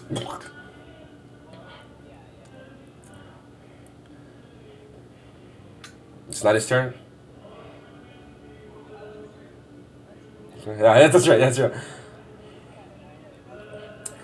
So you lose 2 death saves. She holds the hammer backward and it turns into a giant greatsword, an emerald greatsword.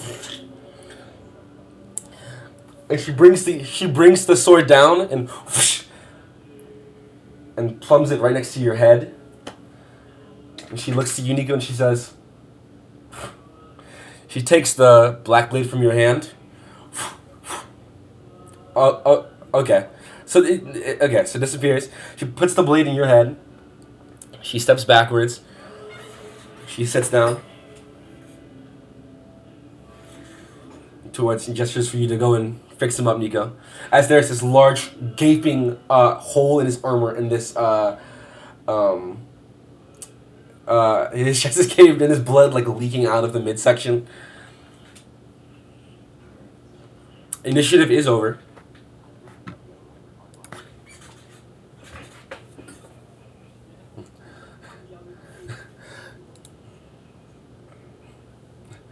Yeah.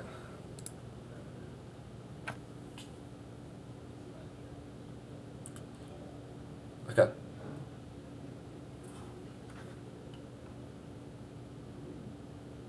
Okay.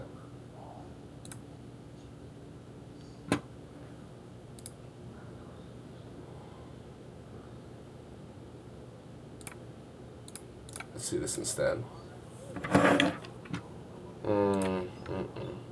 This is good. This is good.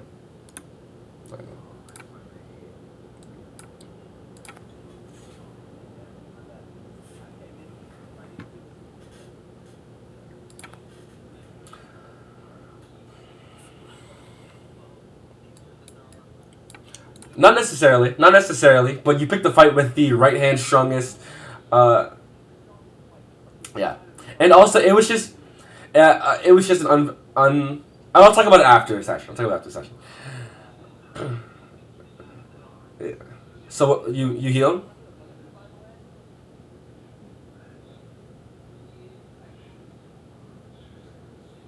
So you heal 10 HP? Yeah.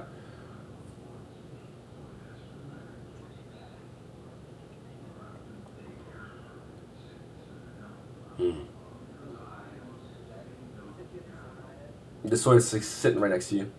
Like it's like in the ground next to you. Yeah, she's sitting on the ground like parallel to where he is. wasn't bad. I see why you're one of the better fighters out of them, I presume.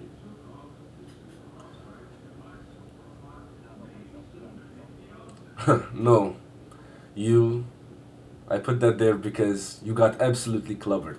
But you left me this. She gestures to come with the deeper of the blade slices. It's not bad. My body will remember that, I'm certain. Can I have my spoil now?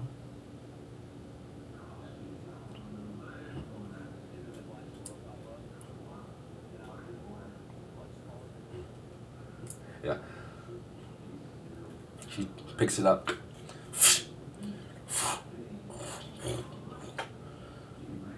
It is nice. I will take. And you can have that old piece of trash. She said. He watches the runes along the blade dissipate. It's not about the blade. It's about the fighter. Any weapon will work for me. Perfectly fine. And the blade scatters to snow. So thank you. And she walks off. You can add. You can add. It. It's. I mean, it's just a +1 weapon that can shift between. It can shift between all martial weapons. It is. Congratulations, Arthur. You hold the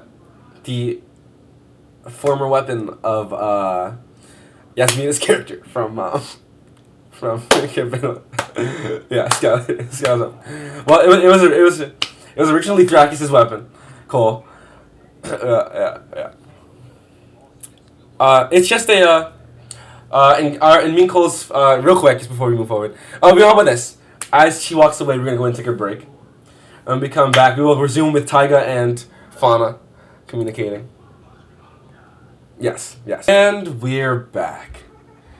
So where we last left off, Arthur was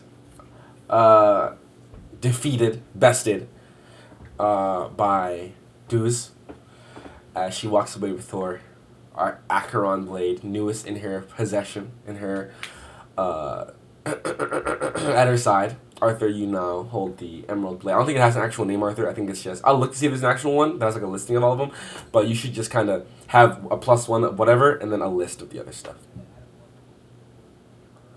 I mean, you could, or we just get a list of martial weapons and you say, I want to switch to this one right now. It's a, what's it called? A bonus action to switch. Anyway. Are we drinking after this? Now we switch to Vin's. Sorry. You don't hear anything?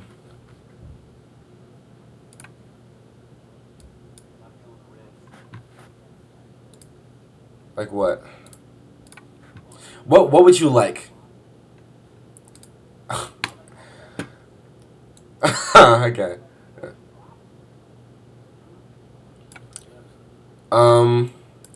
Anyway, we transition to Taiga and Fauna. So let me get a perception check from both of you. You're both looking for you're looking for on who? Selfish little punk. You are looking for a tanned elf and a healer looking, or cleric looking woman, I believe. No, librarian looking short bobbed human woman.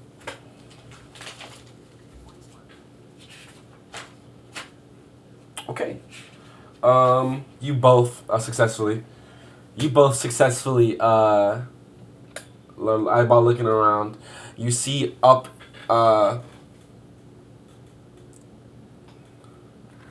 Yeah, that might be you.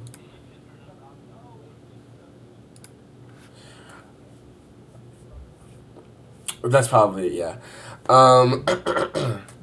You see a tan elf, up in a tree, kind of bent over it, looking down at the figure of the transformed Marine that sits leaned up against the tree. Also, same similar to Han, you're looking through a book, reading aloud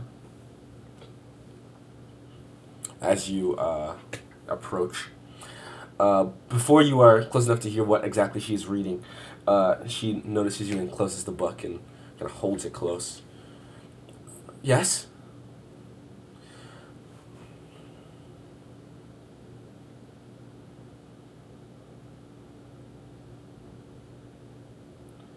Uh, sure. Sure. Lone, can you just. I'll be fine, I'll be fine. It's up to you. He's.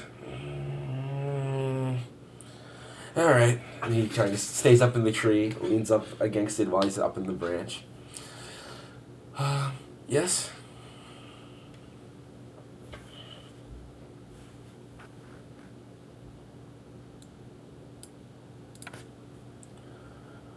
Okay. What do you want to know? I suppose. I guess we really haven't gotten to know you either.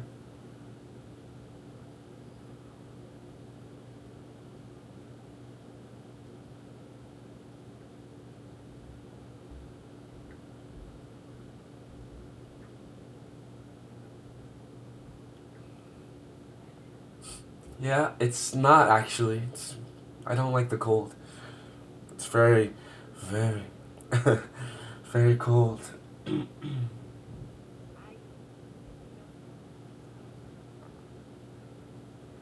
Me neither. Or alone, to be honest. Yeah, I'm from way down south, where it's all hot and hot and sandy and hot.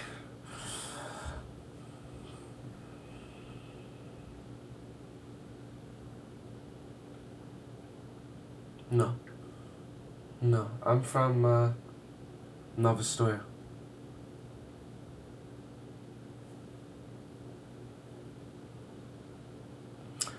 If you like the ocean, it's a great place to go. If you like the sound of crashing waves and ship uh, bells and a lot of people, I used to live right by the dock and, well, live. More like whatever barrel was nearby, I guess. But what about you guys? Where are you from?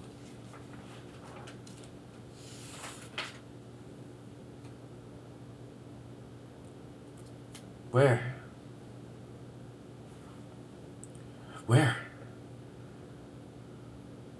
Where in Faerun?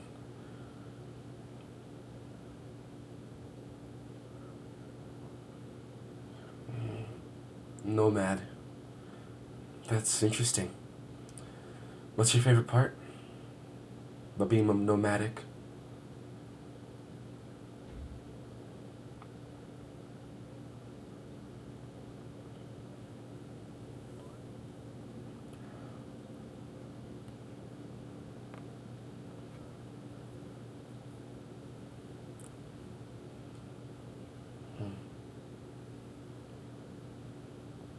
Yeah. Sorry, my apologies. And she, as the sun, especially in the around this area in the north, the sun has begun for all, in all other situations. The sun has been real low. It's been pretty dark. So she kind of summons three of these like uh, orange amber like lights that she just kind of hovers and puts one. She puts one in front of you, Fauna, one in front of you, Tiger, and then sends one up to Lone. So you, oh, it does not generate any heat. No, it's just a floating globule of light.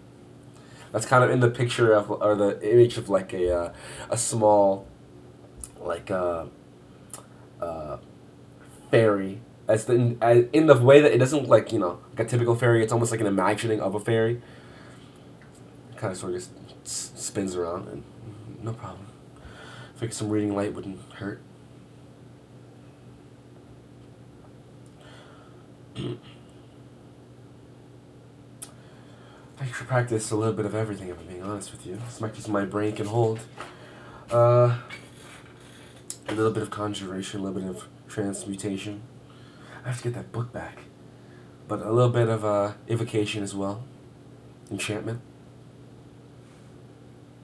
I haven't quite gotten divination, but we're on the way. Scrying and things.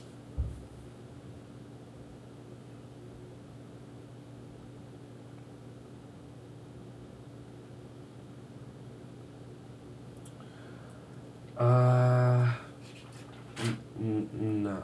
I, when you're someone like us, we have to be self-taught. I tried to go to school, but I almost, died.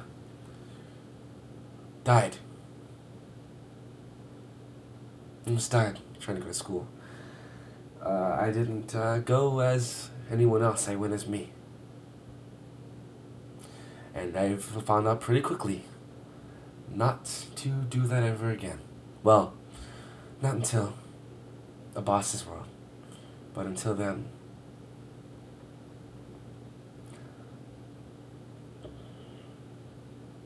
I agree. I should be able to be myself if I wanted to, but that's not the world that we live in.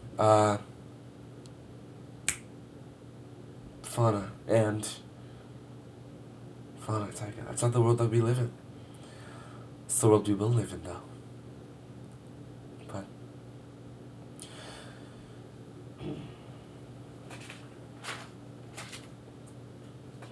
that's the world that a boss promises. That's what I want.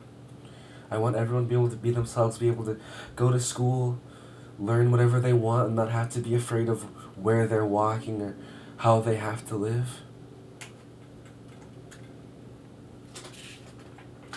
Isn't it? It's beautiful. It's a dream, really. I can't wait. What are you gonna do when we have that world and you're at the precipice?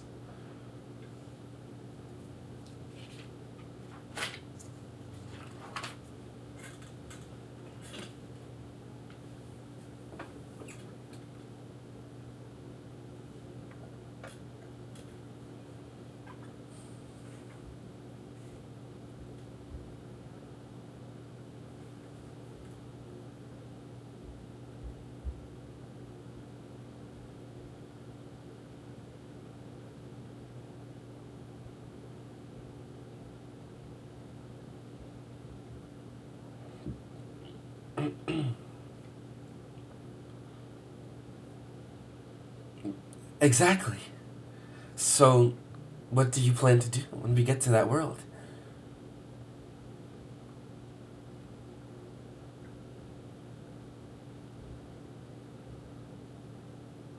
Hmm.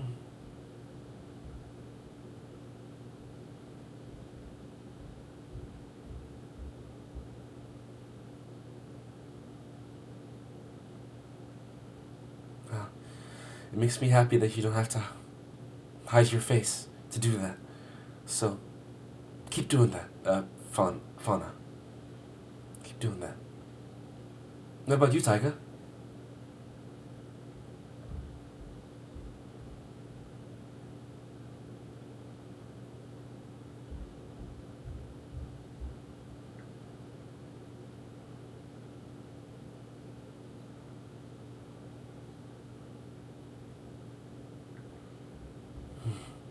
Perfect. Running, I hate running. Having to go from city to city and you never know who's right around the corner, just waiting to patronize you and hurt you. Not just you, but your loved ones. I hate running. I just want to sit down and let all that stress and worry leave. And I never felt that I was able to be that free until he found me.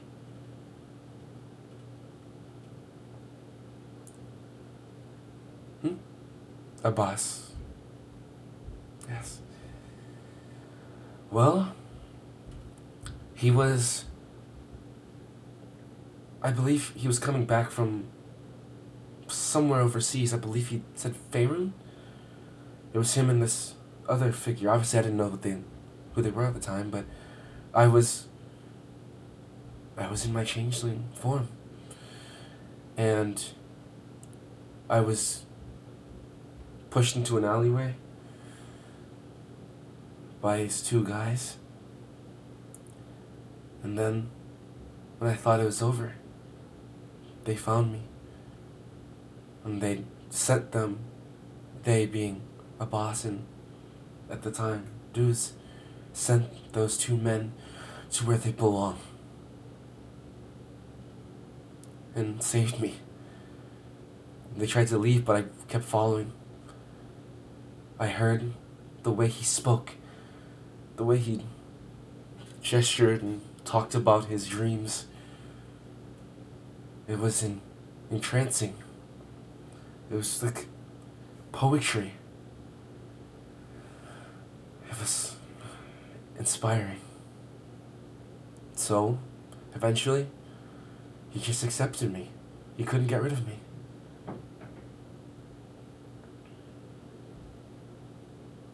He's the greatest leader I've ever seen. Better than any king. Better than any god. His leadership, the way that he believes in his own dreams and goals. I can put all of my hopes and dreams on him, and I know that they will come true. There's no one on this planet like him. I just want to be around him forever and hear him speak until I grow old and die. I will do whatever I need to make sure we can get to that world, not just for me, not just for us, or for alone, but for him.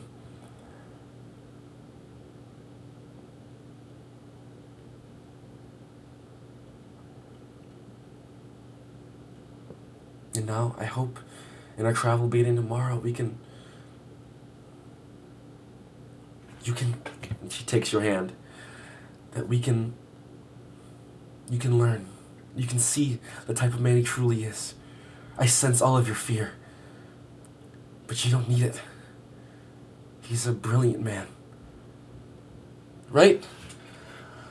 And you see the figure quickly into the snow next to you.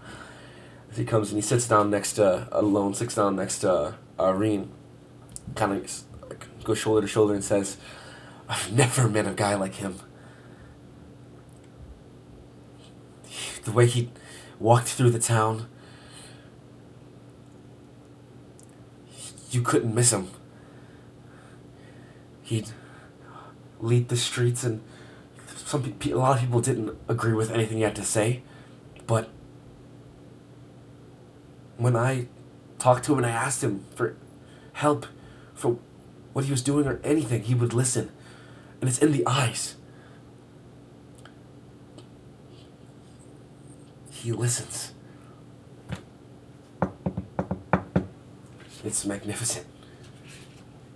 You saw it. You talked to him. He's captivating. I'd do anything he asked me to.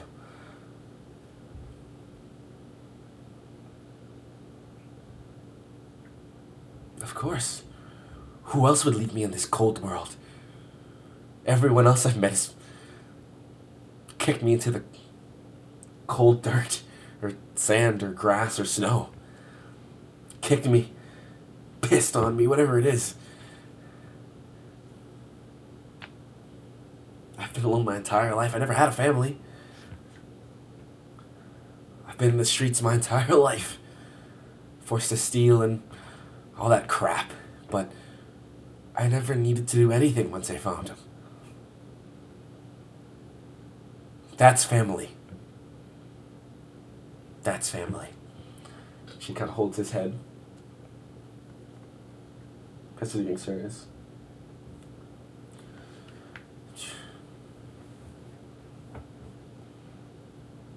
Not to you all.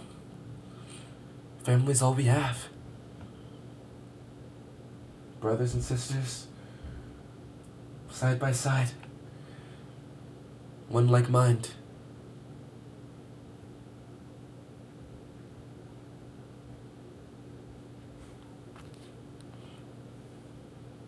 Yes.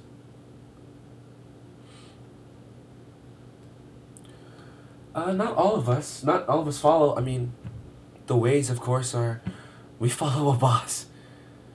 And Kinnear will bring him his future, and we will stand beside him. It's just not in our nature. Some of us do. Deuce does. Uh, Alone's been. I've been getting into it. It's interesting information, honestly. Han studies it. Um, it's not that there's anything wrong with Kinnear, but I follow a boss, and he knows that.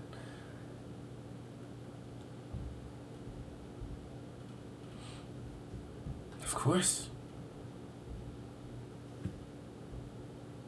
No.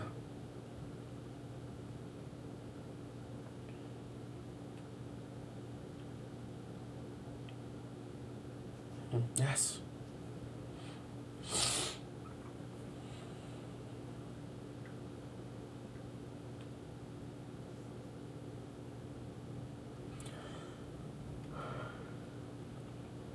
Help with what? With loan? Oh,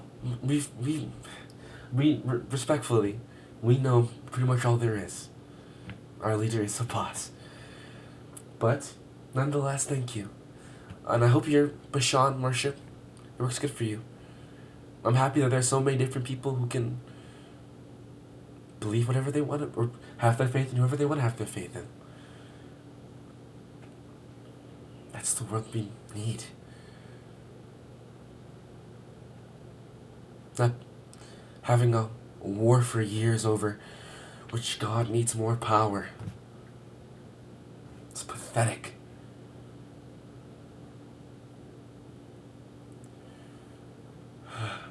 I hate reading about that four-nation war.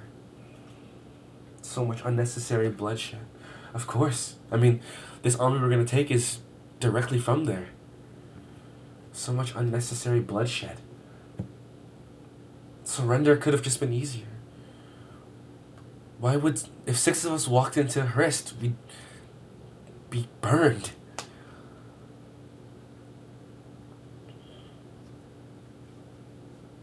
How else would we? That's called necessary bloodshed. Necessary. If we walked in there right now, in our beautiful true forms, we couldn't fight them all. Those Goliaths. We'd be burned, killed, tortured. Who knows what else would happen to us. What form we'd be forced into. But if we got one of the greatest armies known to men history, what would stop us? No one would try to fight us. No one would try to fight us.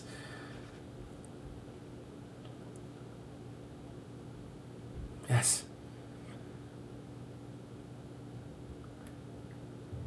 That's acceptance. What else would that be? We walk in, the ones that wouldn't accept us, those are the ones that, if need be, I wouldn't like that, but if they're gonna try to kill us, then why should we just sit there and take the lashes? Oh, from what I've seen.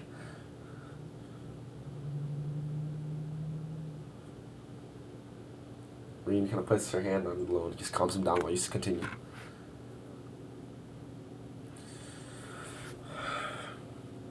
Yes. He speaks to us. He talks to us. Why would I not have faith in our brother?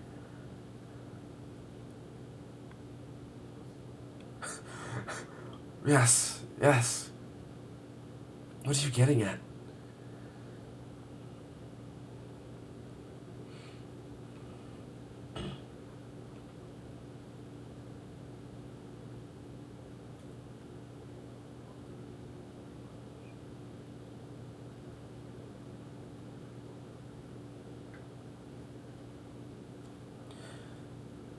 And what if I had dark ambitions?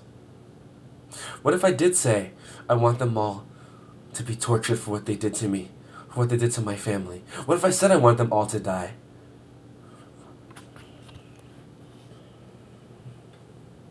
Maybe, just maybe. But in the end, wouldn't that mean that my family would be free?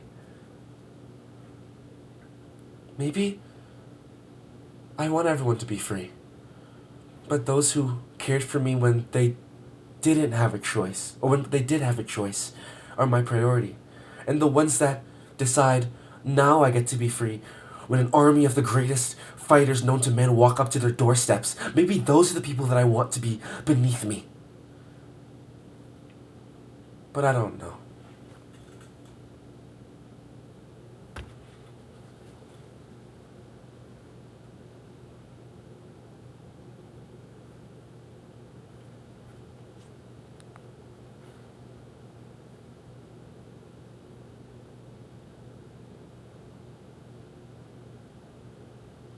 You're right. I am smart. She stands up and she begins to walk away. Owen goes, what you're doing isn't cool. How'd you like it if we walked up to your family and called them liars and evil people? She gets.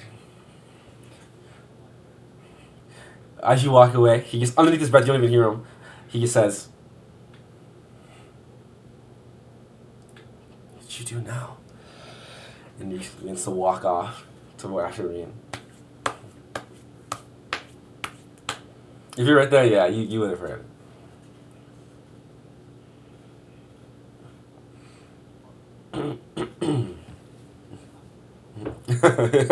Yeah.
Tiger, make a wisdom saving throw for me.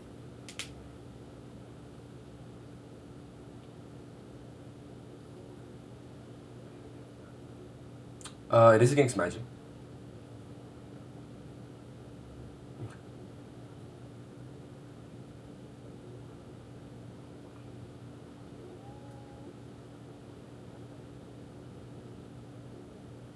Is it with advantage? So an actual 20? Okay.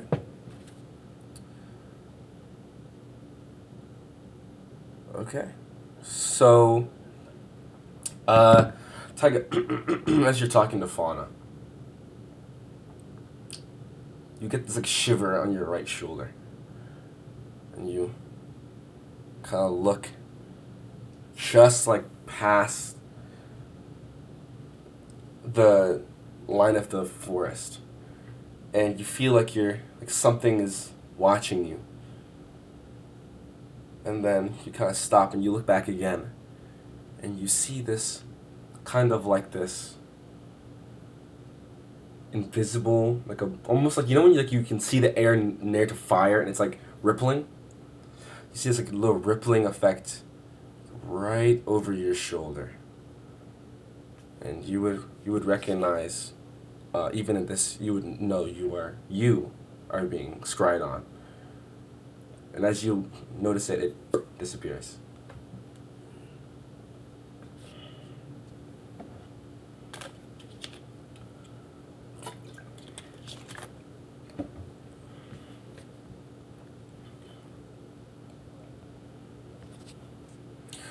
You you just know you're being scryed on.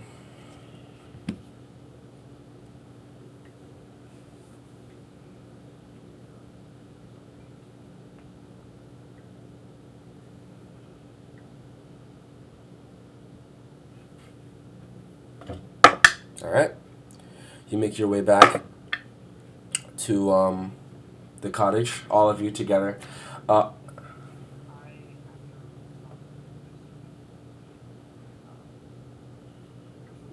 bless you.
Okay.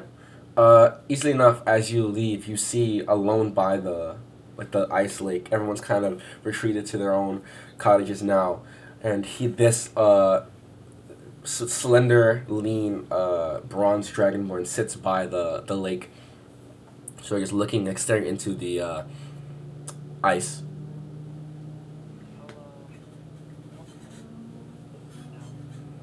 Oh hey, hey. Oh, a couple feet away. Okay, okay, sure, sure. He'll sort of just like be looking into the snow, into the ice. Hmm. I see.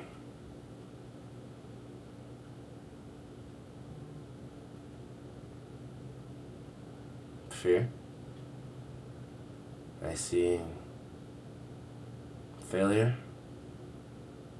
I see longing. But I see passion. I see so many possibilities. What do you see?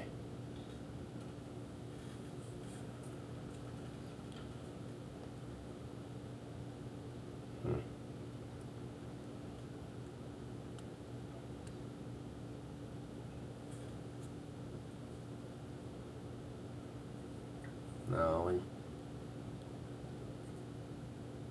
No, when you say a way forward, who do you mean with?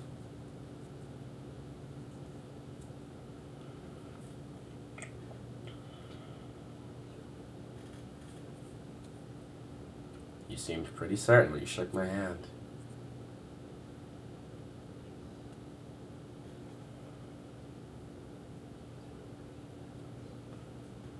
Hmm.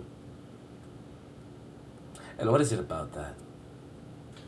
What about my methods don't you appreciate?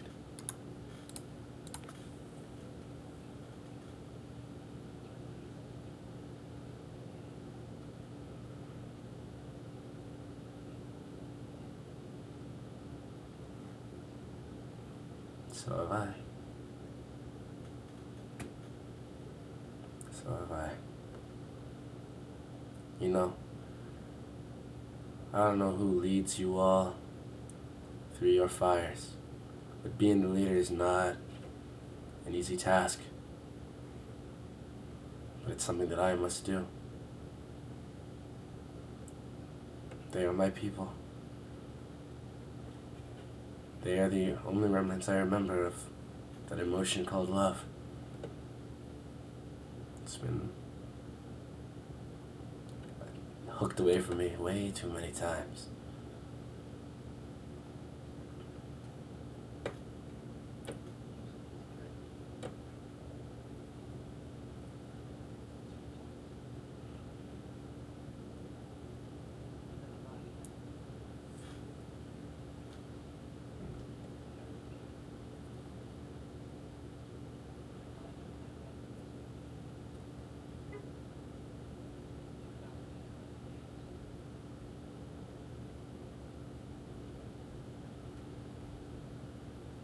No. No, Dylan. In a life where you didn't have your family, where you didn't know what love was, when you didn't know any of that, you wouldn't be here with me. You would be me. You don't know what loss is. And to be frank, to be honest with you, I really hope you never do. I also really hope that I'm not the one that has to do it to you. But it is a possibility, isn't it? I had to kill you before. Sorry about that, by the way.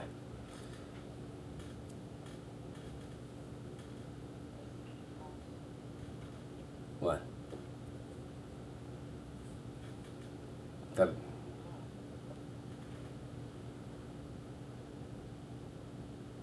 You know, I don't think it's really been a thought to me. And here's why. I don't know if I was wrong yet. If, along this way, let's just be real here, you don't trust me. And of course I don't trust you. There's a very good possibility that you try to stop me from making it to my family's destiny. And if that's the case, then I was never wrong. If anything, and this is what really scares me, if you try to stop me, that means I failed. And somehow your ass came back. And he looks at you again, and his form shifts from the Dragonborn to his changeling form. That would mean that I'd have to do it again. Look, Dalen, I really want you to be a part of this family. I want you all to. I want you and your friends to be able to drink from the fountain of beauty and destiny. But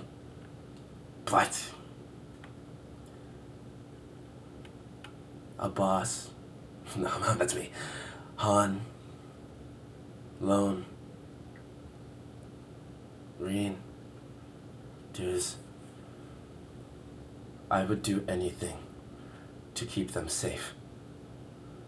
I do this because Kinnear's told me to. But I do this also because I want Reen to get her books. I want Han to learn everything he needs to freely. I want Lone to be able to run miles through the city with the biggest smile on his face. I want Deuce to be able to command her army. I want them happy. And this will do it. What makes you happy?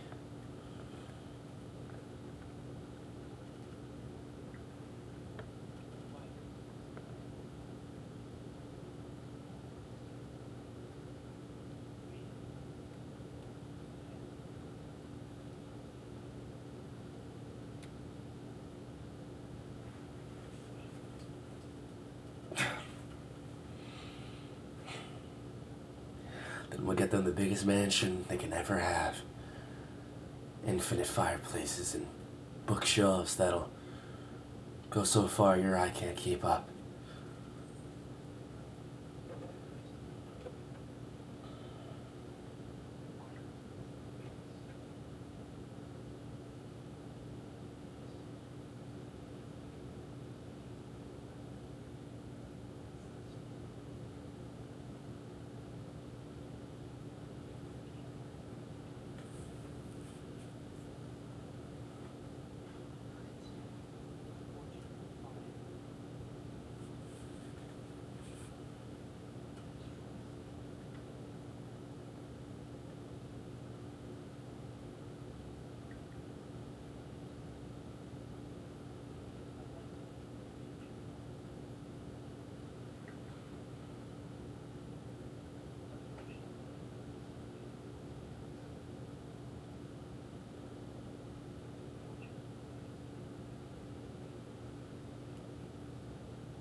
Maybe so. But their screams would be a lot louder, or a lot quieter, when they're coming from hell. I know you want peace. I want peace. But here's the difference. My peace is obtainable. Your peace is a figment of your imagination. It's not possible. You can't walk around shaking hands and kissing babies and hope to gain people's trust and faith.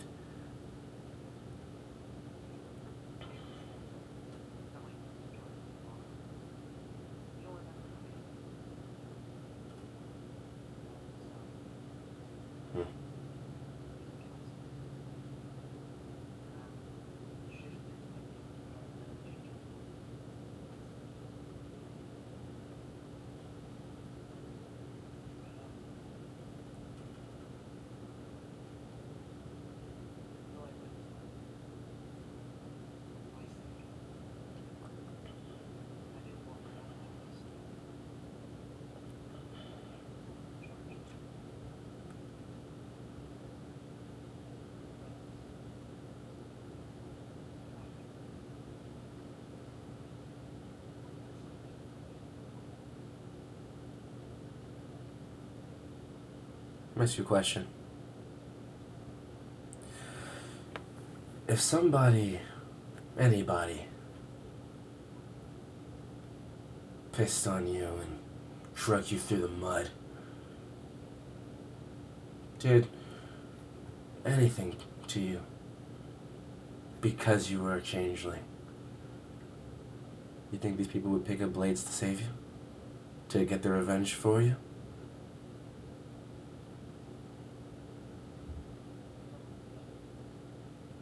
Would you try to stop them?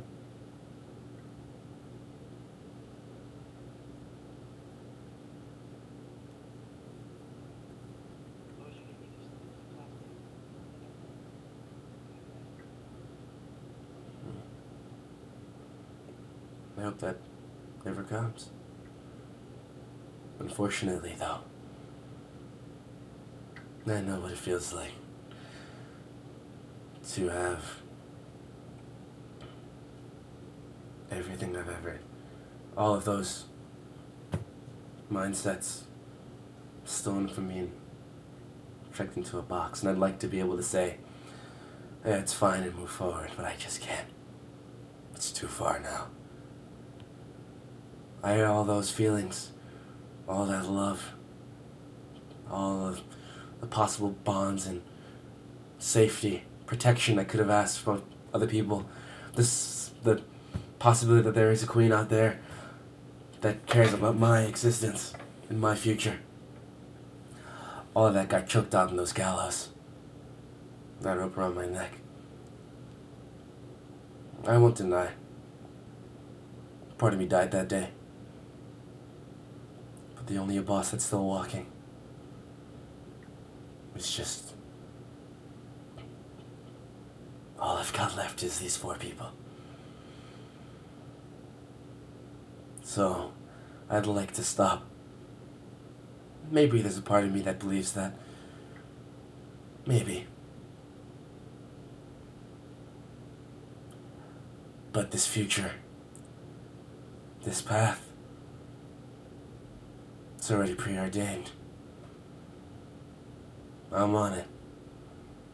And I'm gonna get it. And those 4 people, there'll be 2 to my left and 2 to my right, and they will be happy. Because I love them. They love me. I care for them more than anything else. And if you 6 are there with me, that makes me happy. But don't make me have to do this twice. Don't make me have to put you next to the last person who said they loved me. He stands up. He walks over towards you.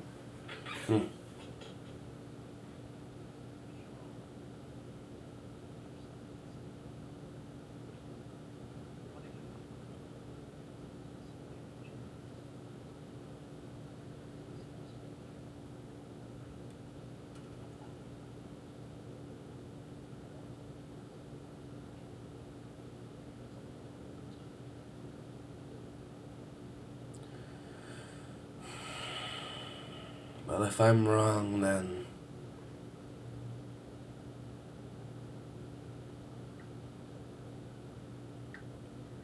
keep them safe, yeah? He puts his hand on your shoulder. He moves past. Dalen, I can't afford to be wrong.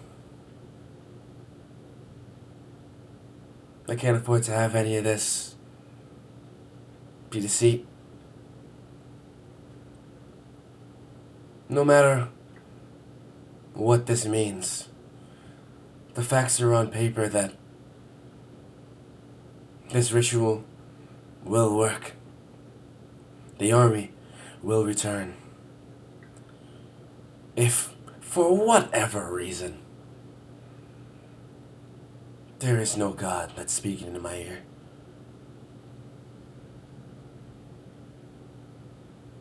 they'll still be there. And if this ritual takes my life and they still get to stay, then they better at least have crowns on their heads. Walks off. The cold snow, the wind pushing through your coat. He shifts back into his dragonborn form. We leave at dawn. So, get some good sleep, will you? It's gonna be a long ride. And, and, once we get to the lava, it's gonna get real hot, so maybe change your clothes or something. Just be prepared for some sweat, alright?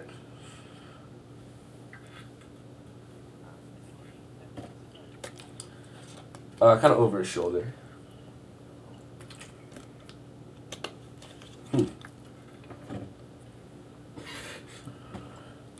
He heads to the house. Well, and they're camping outside. They're giving you the house. So he heads to. He goes looking for Reen. I guess I'll say that. That'll be his first instinct.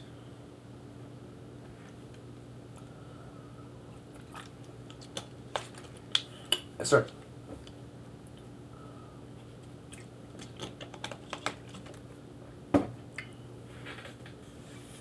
Yeah. Yeah. Yeah. But the lot of you, the five of you, I guess we'll start with, reconvene back at the inn, the cottage.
Not at the moment.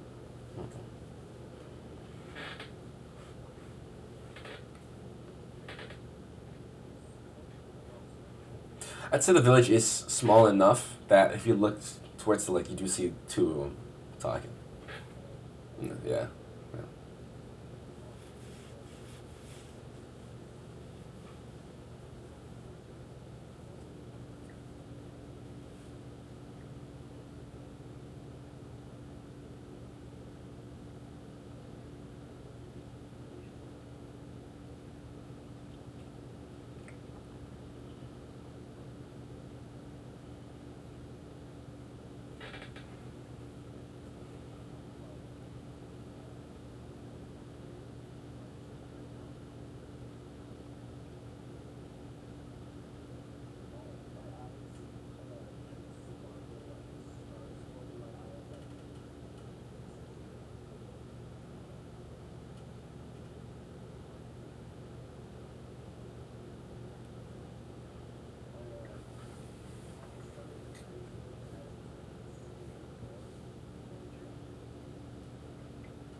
Okay. You don't see any. Not around.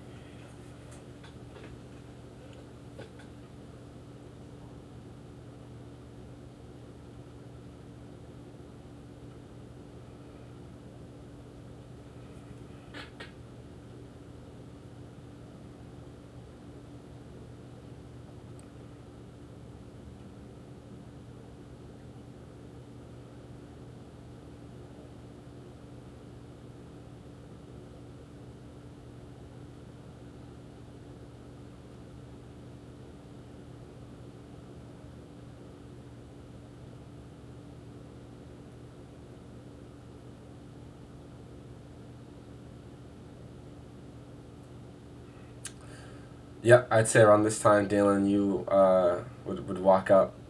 Conversation finished. Well, actually, um, the bronze dragonborn walks near you guys and says, "Evening. We're leaving tomorrow morning at noon or at dawn. So just make sure you get some good sleep, guys, and I'll see you in the morning." Hmm? Pardon? Oh, we'll meet you. We'll come to your door. Don't worry about that. Good night. Uh, about a few, yeah, let's say a few minutes later, Dalen eventually comes up.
No.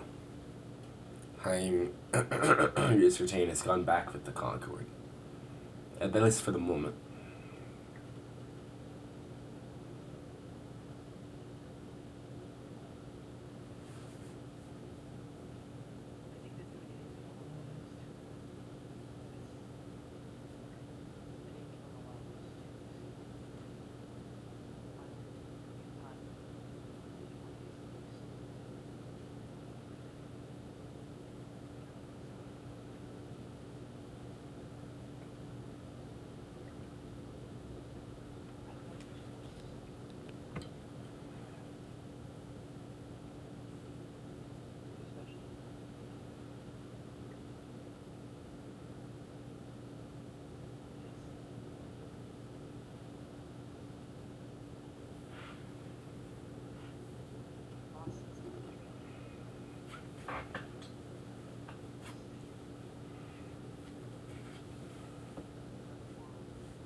You hear a knock at the door.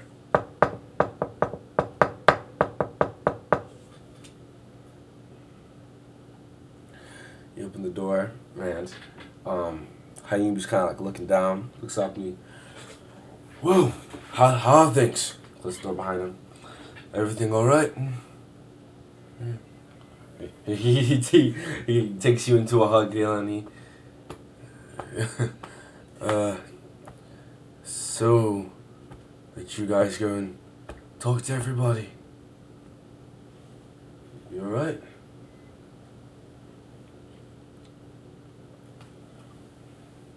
Hmm?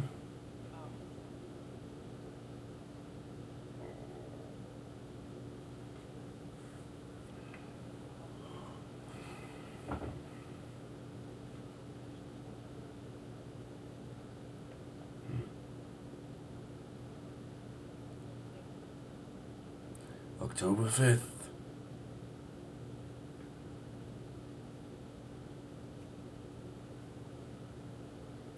You guys look like you just got kicked in all the wrong places.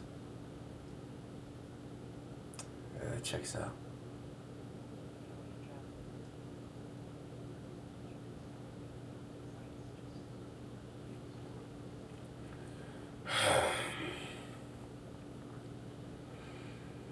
I just don't know what to do.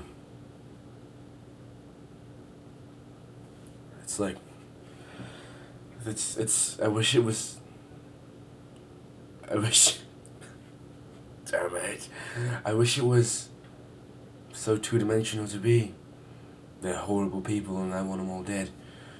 They are horrible people. I don't know about you all, but traveling for a while, they're not all just hurt people, but they are hurt people. And in my opinion, there is reasonable cause as to why they are like how they are. But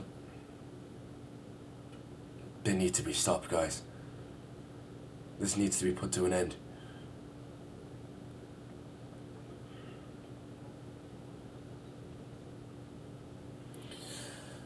Fair. Alright.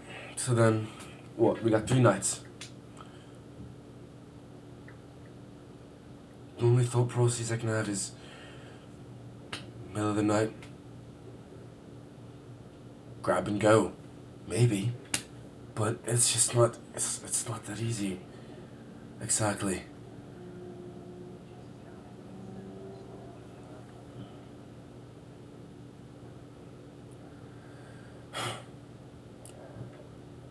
I know, but I don't know.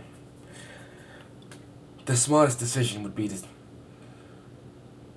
do something that gets rid of a lot of them, so that they have no choice but to leave and regroup. But even in regrouping, you know, I feel like this is something that we just need to, in the spur of the moment. If it has to break out, you guys all look depressed. So I assume none of you want to kill any of them. Why would you? I wouldn't wish murder upon anybody. I wish it was something that I could have just taken care of on my own. I wish none of you had to be involved in any of this, but I'm sorry.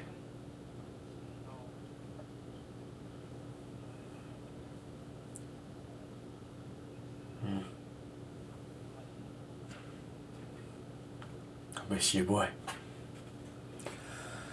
How's Rask doing? Yeah, all that checks out. Looks? Ghost is alright though. He's taking care of the house. Good, good, good.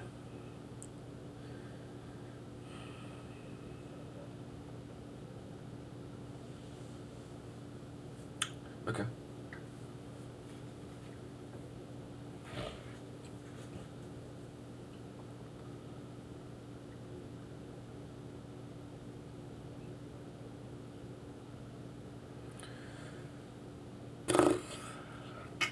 Yep.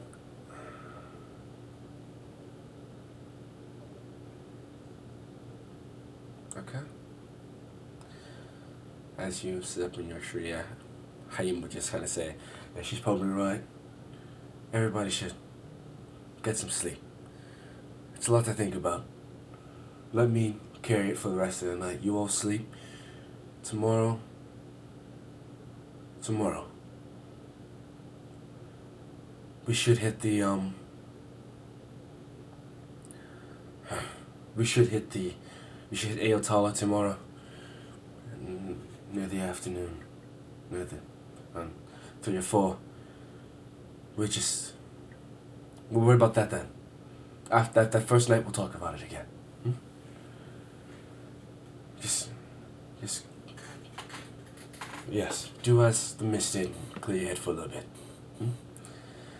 I'll come get you in the morning. I'll make sure it's me. Alright. Take it easy, you all. And tomorrow. Night. He opens and closes the door behind him.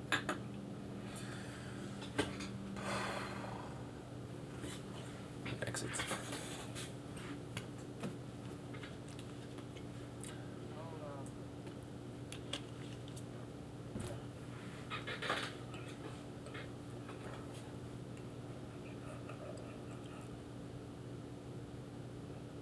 Right?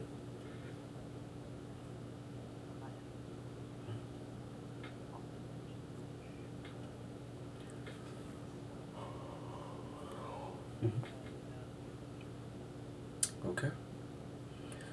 The night, the first night within.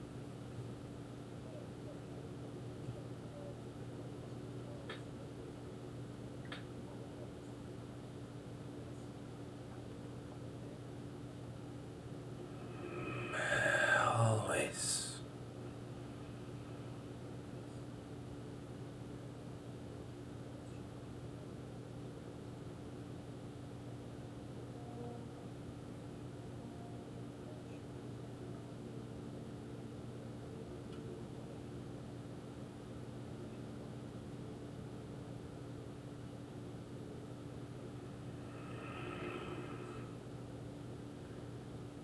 Loss. An all too familiar feeling, my dear.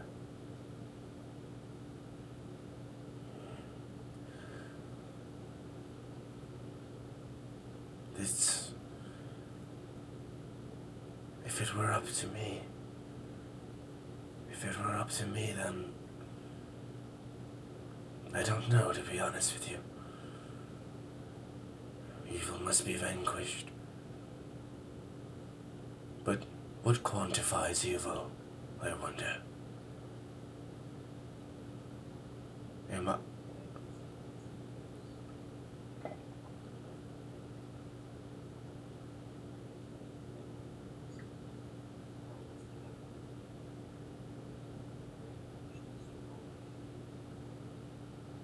Yes.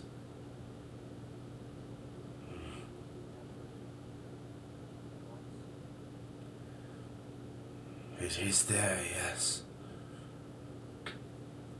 It is there. Dangerous. It is an issue that must be taken care of. Taken care of in what way? I think I choose to leave that up to your discretion. Trust me, I won't make sure you make the wrong choice.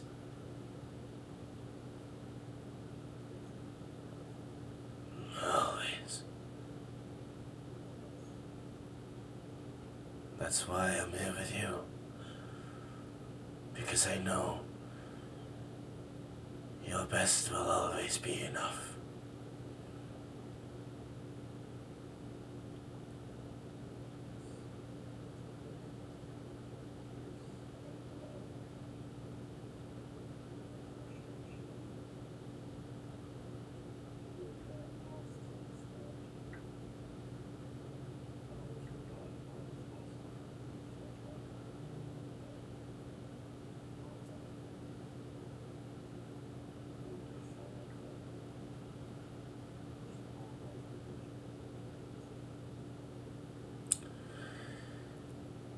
As you sit up in the tree, you feel this sort of. It feels almost like maybe like your muscles tensing up around. Like it's cold, but there's this odd fireplace like warmth that sits around your shoulders as you hear, I've always got you. Don't you worry.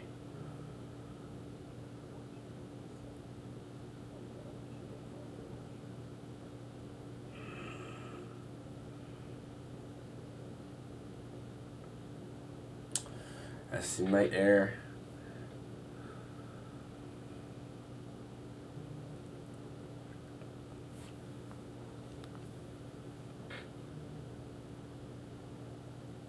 okay.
Anyone else? Anything they want to do tonight?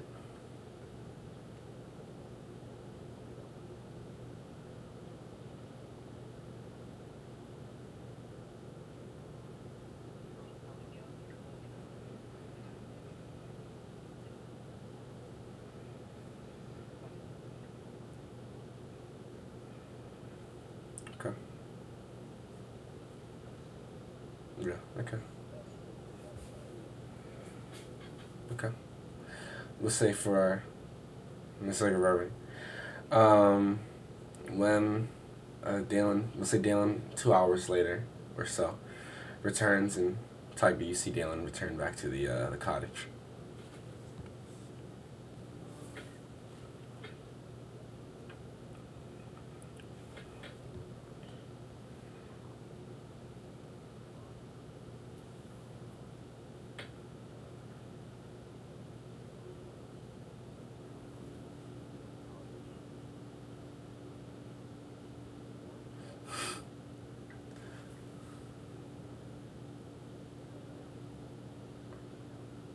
Uh huh.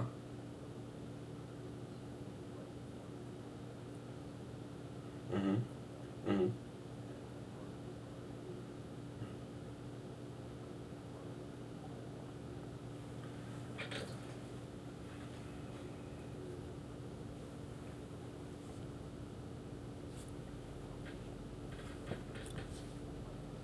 Mhm.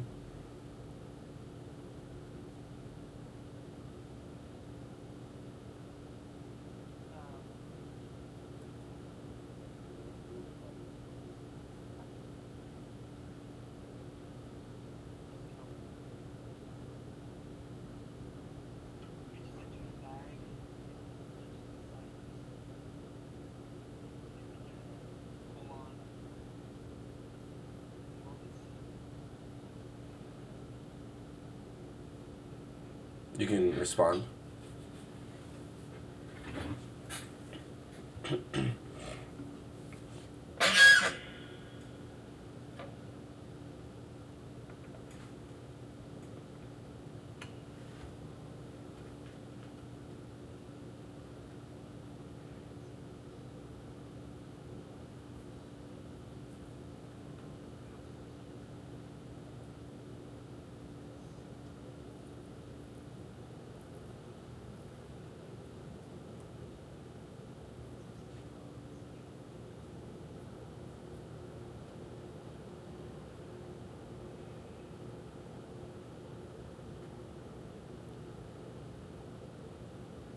I believe you can. I believe so. Yeah. We actually talked to him.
Um. Yeah. It's all good.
No response comes to you other than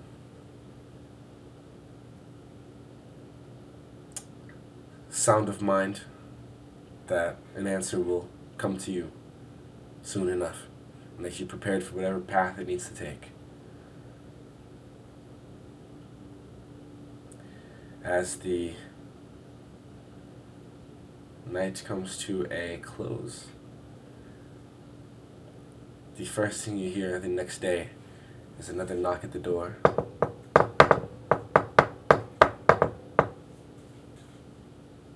I would say, I know Esker is outside, but the knock would wake most of you up.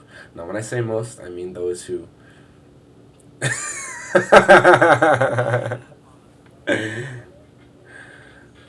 The sun, it is bright out. It's like it's past the colors of dawn. It looks like a afternoon color, but it's not afternoon quite yet. So it's probably like around like 8 9.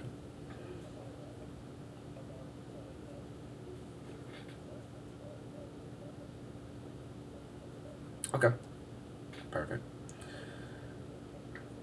Okay, yeah, you guys get a long rest. Okay.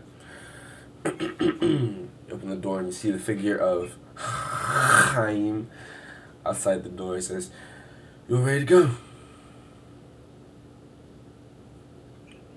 All right. Well, we don't have the time to be sitting around waiting for morning cups or anything like that, morning grog. So let's go ahead and head over to the elder's house. We're all waiting there right now. Get your stuff. Let's go. All right. Sure. Yeah. A few minutes. Oh, hey, Esker. Hello. Uh, good morning. Let's do that. 5 minutes max. Okay? Perfect. Closes the door.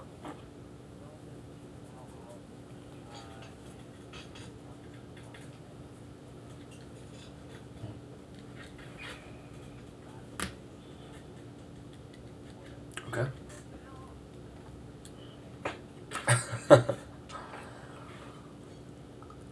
Okay. Perfect.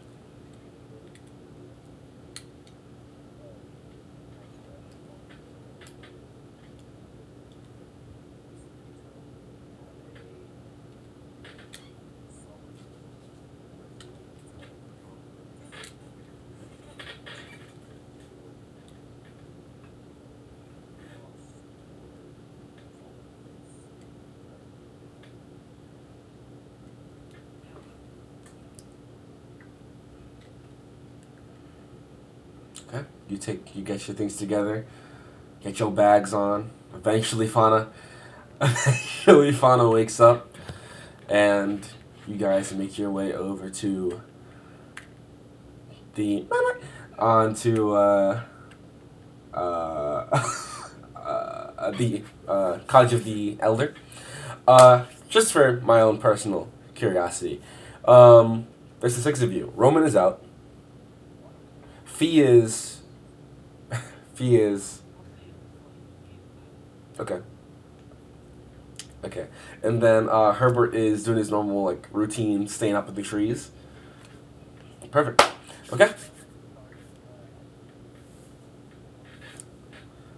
Okay.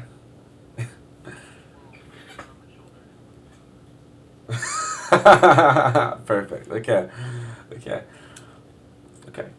Um, I would say nah. Yeah.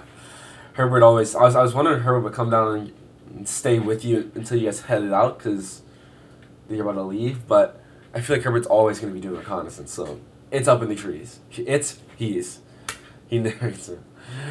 Reconnaissance. All right. So you get to the elder's door, to which whoever I would say whoever's in the front at the moment knock on the door, and the vines unfurl on these giant human-sized wooden doors as they open up, and you see the disguised forms of the masked conqueror inside as the bronze Dragonborn, like he knows this guy's a hyena, or as a boss, says, "It's about time! We got the full party together! Alright, old man, we're ready." And you see the elder gnome, the blue skin, the head tattoos, the Papa Smurf, the bioluminescent mushrooms, the fur, the beard, the birds, the boots. Yeah. I'm about to say the red overalls, the red pants. He comes to this large staff and says, "Perfect. Well, we've got... That's a lot of you, goodness me. But, we've got 4 Ubex, or the magma toads, that are out towards the western exit to head over towards Aod's Hollow. Now, I will warn you, Aod's Hollow is a long-standing relic of the war 500 years ago. Some clash of gods and titans placed that lava bed in the middle of the frozen tundra. It now is home to the so appropriately named Aod. I don't know more. Aod. Aod. She's called the Heart of Kai. Kai is an ancient demon that used to rule parts of the seas, and his so-called lover resides in in that hollow. Her and the other flame spirits find home in that lava. It is dangerous. No one usually wants to go that way. No one is advised to go that way. But if you all so desire to go on your archaeological dig, then by all means you may take our frogs. I would recommend silence and safety as you tread. Be very cautious and careful. The Dragonborn pipes up and says, "Thank you so much. What would we do without you, Mr. Gimplebelt?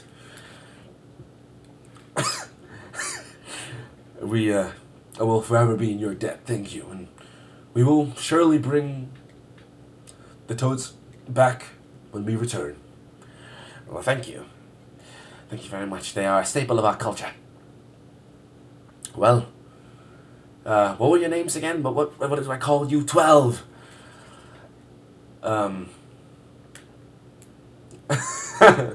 We're just a group of friends. We're just a group of friends. Don't worry about it. Well, group of friends, enjoy your archaeological dig. Hope you find anything interesting. Let me know, please. We're always digging for information." "Thank you, old man." Perfect.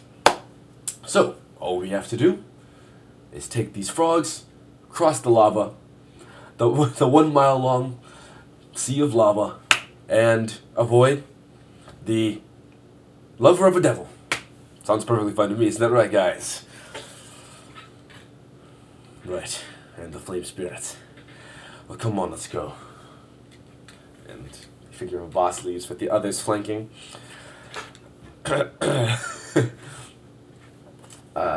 Chaim flanks behind and says, "Let's go. Come on." All the mass conqueror leave. You all left as you all exit. Says, "Be safe now. Be safe." You all exit. The doors quickly shut, and you hear the vines wrapping up.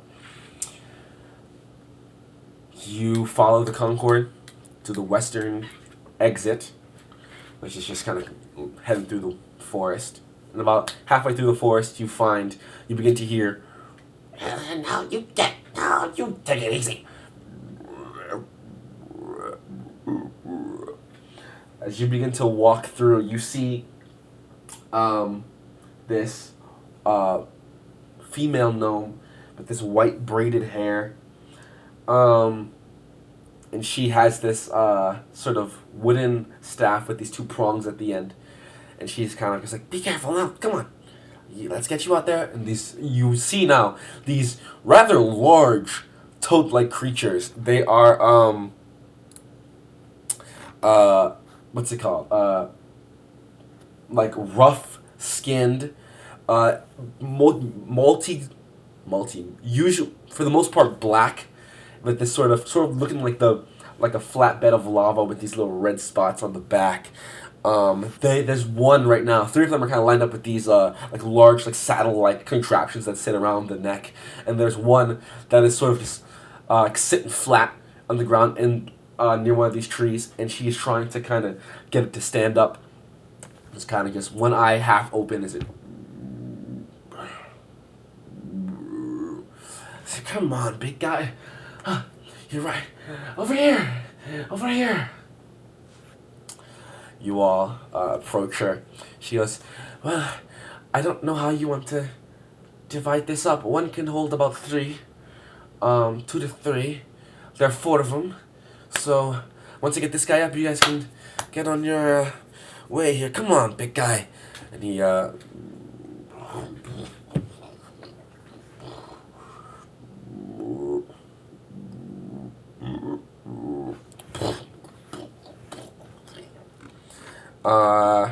and these four.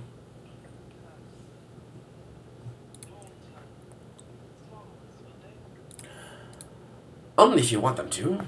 I think they can only really swallow. Well, they could swallow all of you for digestive use, but I think the only one that would hold, like, sit comfortably in his mouth is probably you. Said, what is your name?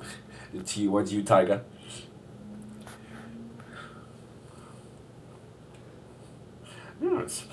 My name's. Oh, it's great to see you as well. My name's Leela. Hello. Any gnome is a gnome to me. If you ever come back, let me know. I'll be you'll see me around. I'll have the white hair. Yeah. Let's see here. But yeah, there are 4 toads.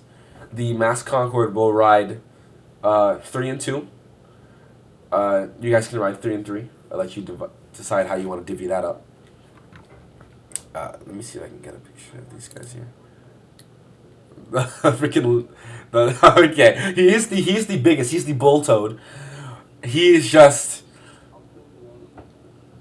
the one on the left. It would be the bull toad.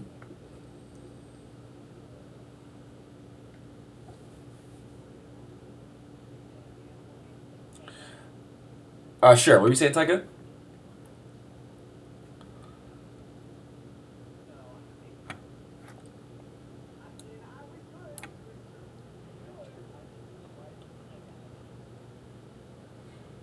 You'd be surprised. You'd be surprised. You'd be surprised. Okay. Yeah. Okay. Let me write this down so I know for next session. So it is. Say again, sorry.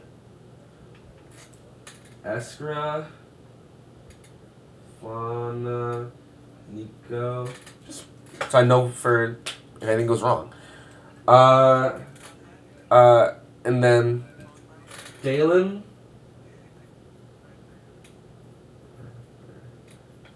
If any dialogue is, if any, yes, if any dialogue needs to happen, I want to know.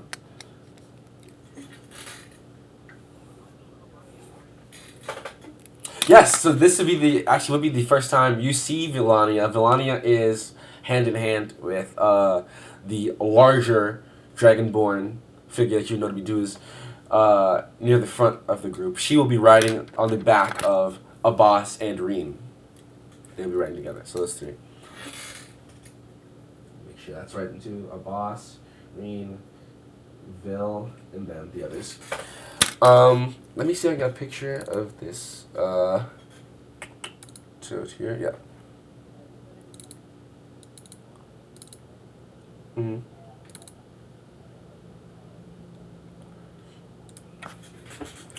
Shoot to you. Hmm. Says, yeah. Yes. What did you do? You went to check homeboy? The boy. Okay. And what do you like? Okay. So you okay. Uh,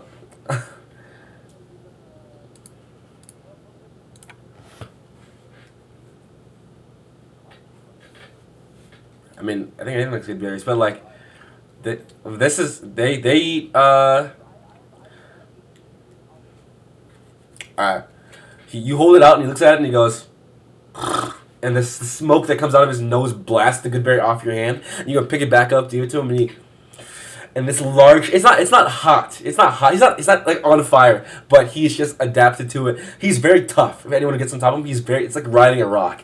Before the large tongue protrudes and slaps into your hand that's like a palm wide, and it just comes back and and the smoke that comes out of his nose blasts your ears a little bit. It's a little bit of spittle comes out of his or snot comes out of his nose.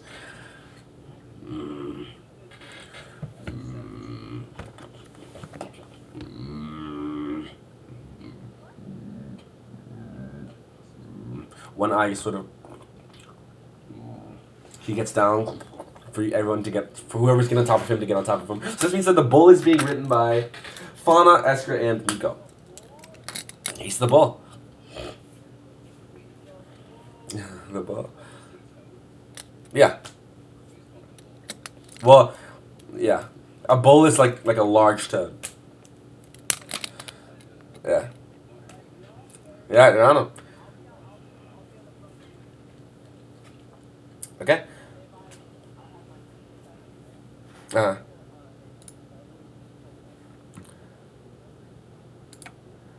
Uh. Sure, sure. Make it roll another insight check.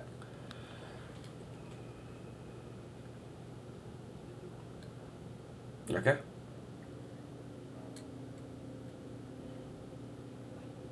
19. Yeah, okay. You will know when he's hungry again.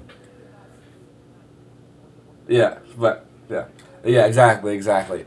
So he begins to when they stand up from everyone who's on top of him, it's a you have to kind of hold on to like these little ridges that are on his back to hold on to him. There are little like things on the side to which you can put your feet in. All of you put your feet in. There are three per saddle that will hold you your feet in place, so you just hold on to the thing and you stand. You're safe. As he stands up, you for what? Just take. Oh, uh, uh, well, you wouldn't know because you wouldn't notice him needing another one yet. But when like, you just get the you get the feeling yeah. I mean they'll need it for a cool. Okay, I'll let you know right now.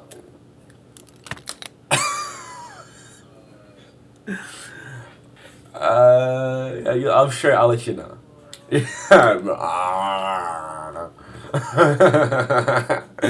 You'll know when you need something else. So you get started what for 12 hours, 24 hours. You get they're full. Okay, I'll let you know right now. Every night, every night at about 9 p.m., this frog will walk up to you and he'll his drop his jaw. So he stands normal size, but his jaw just drops to the floor, expecting you to give him something else. I just let you know that from now. So assume that will always happen. You know that will always happen.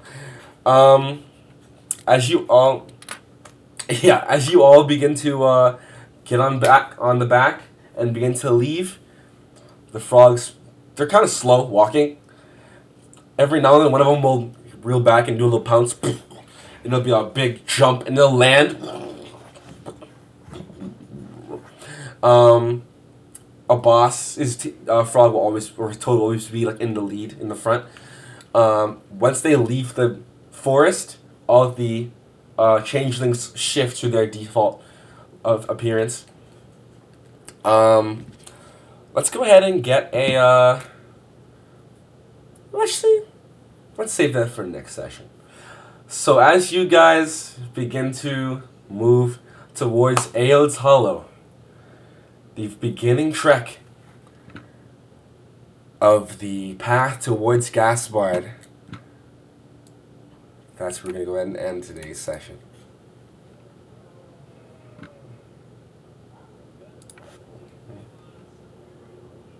Yeah. We used this one last time.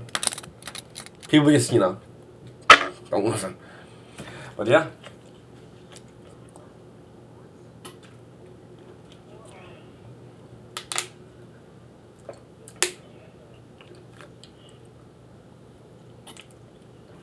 Yeah, boss will hate people like you. Yeah.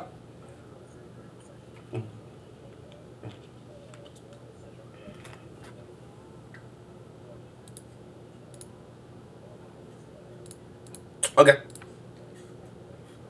Okay. Perfect. Cool. You have large weapons, so how many vials do you have? Yeah. You'll be fine. I would say it's probably a vial per weapon.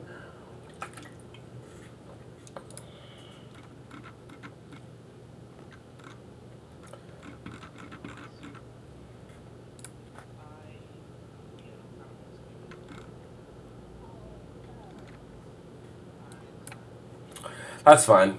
That's fine.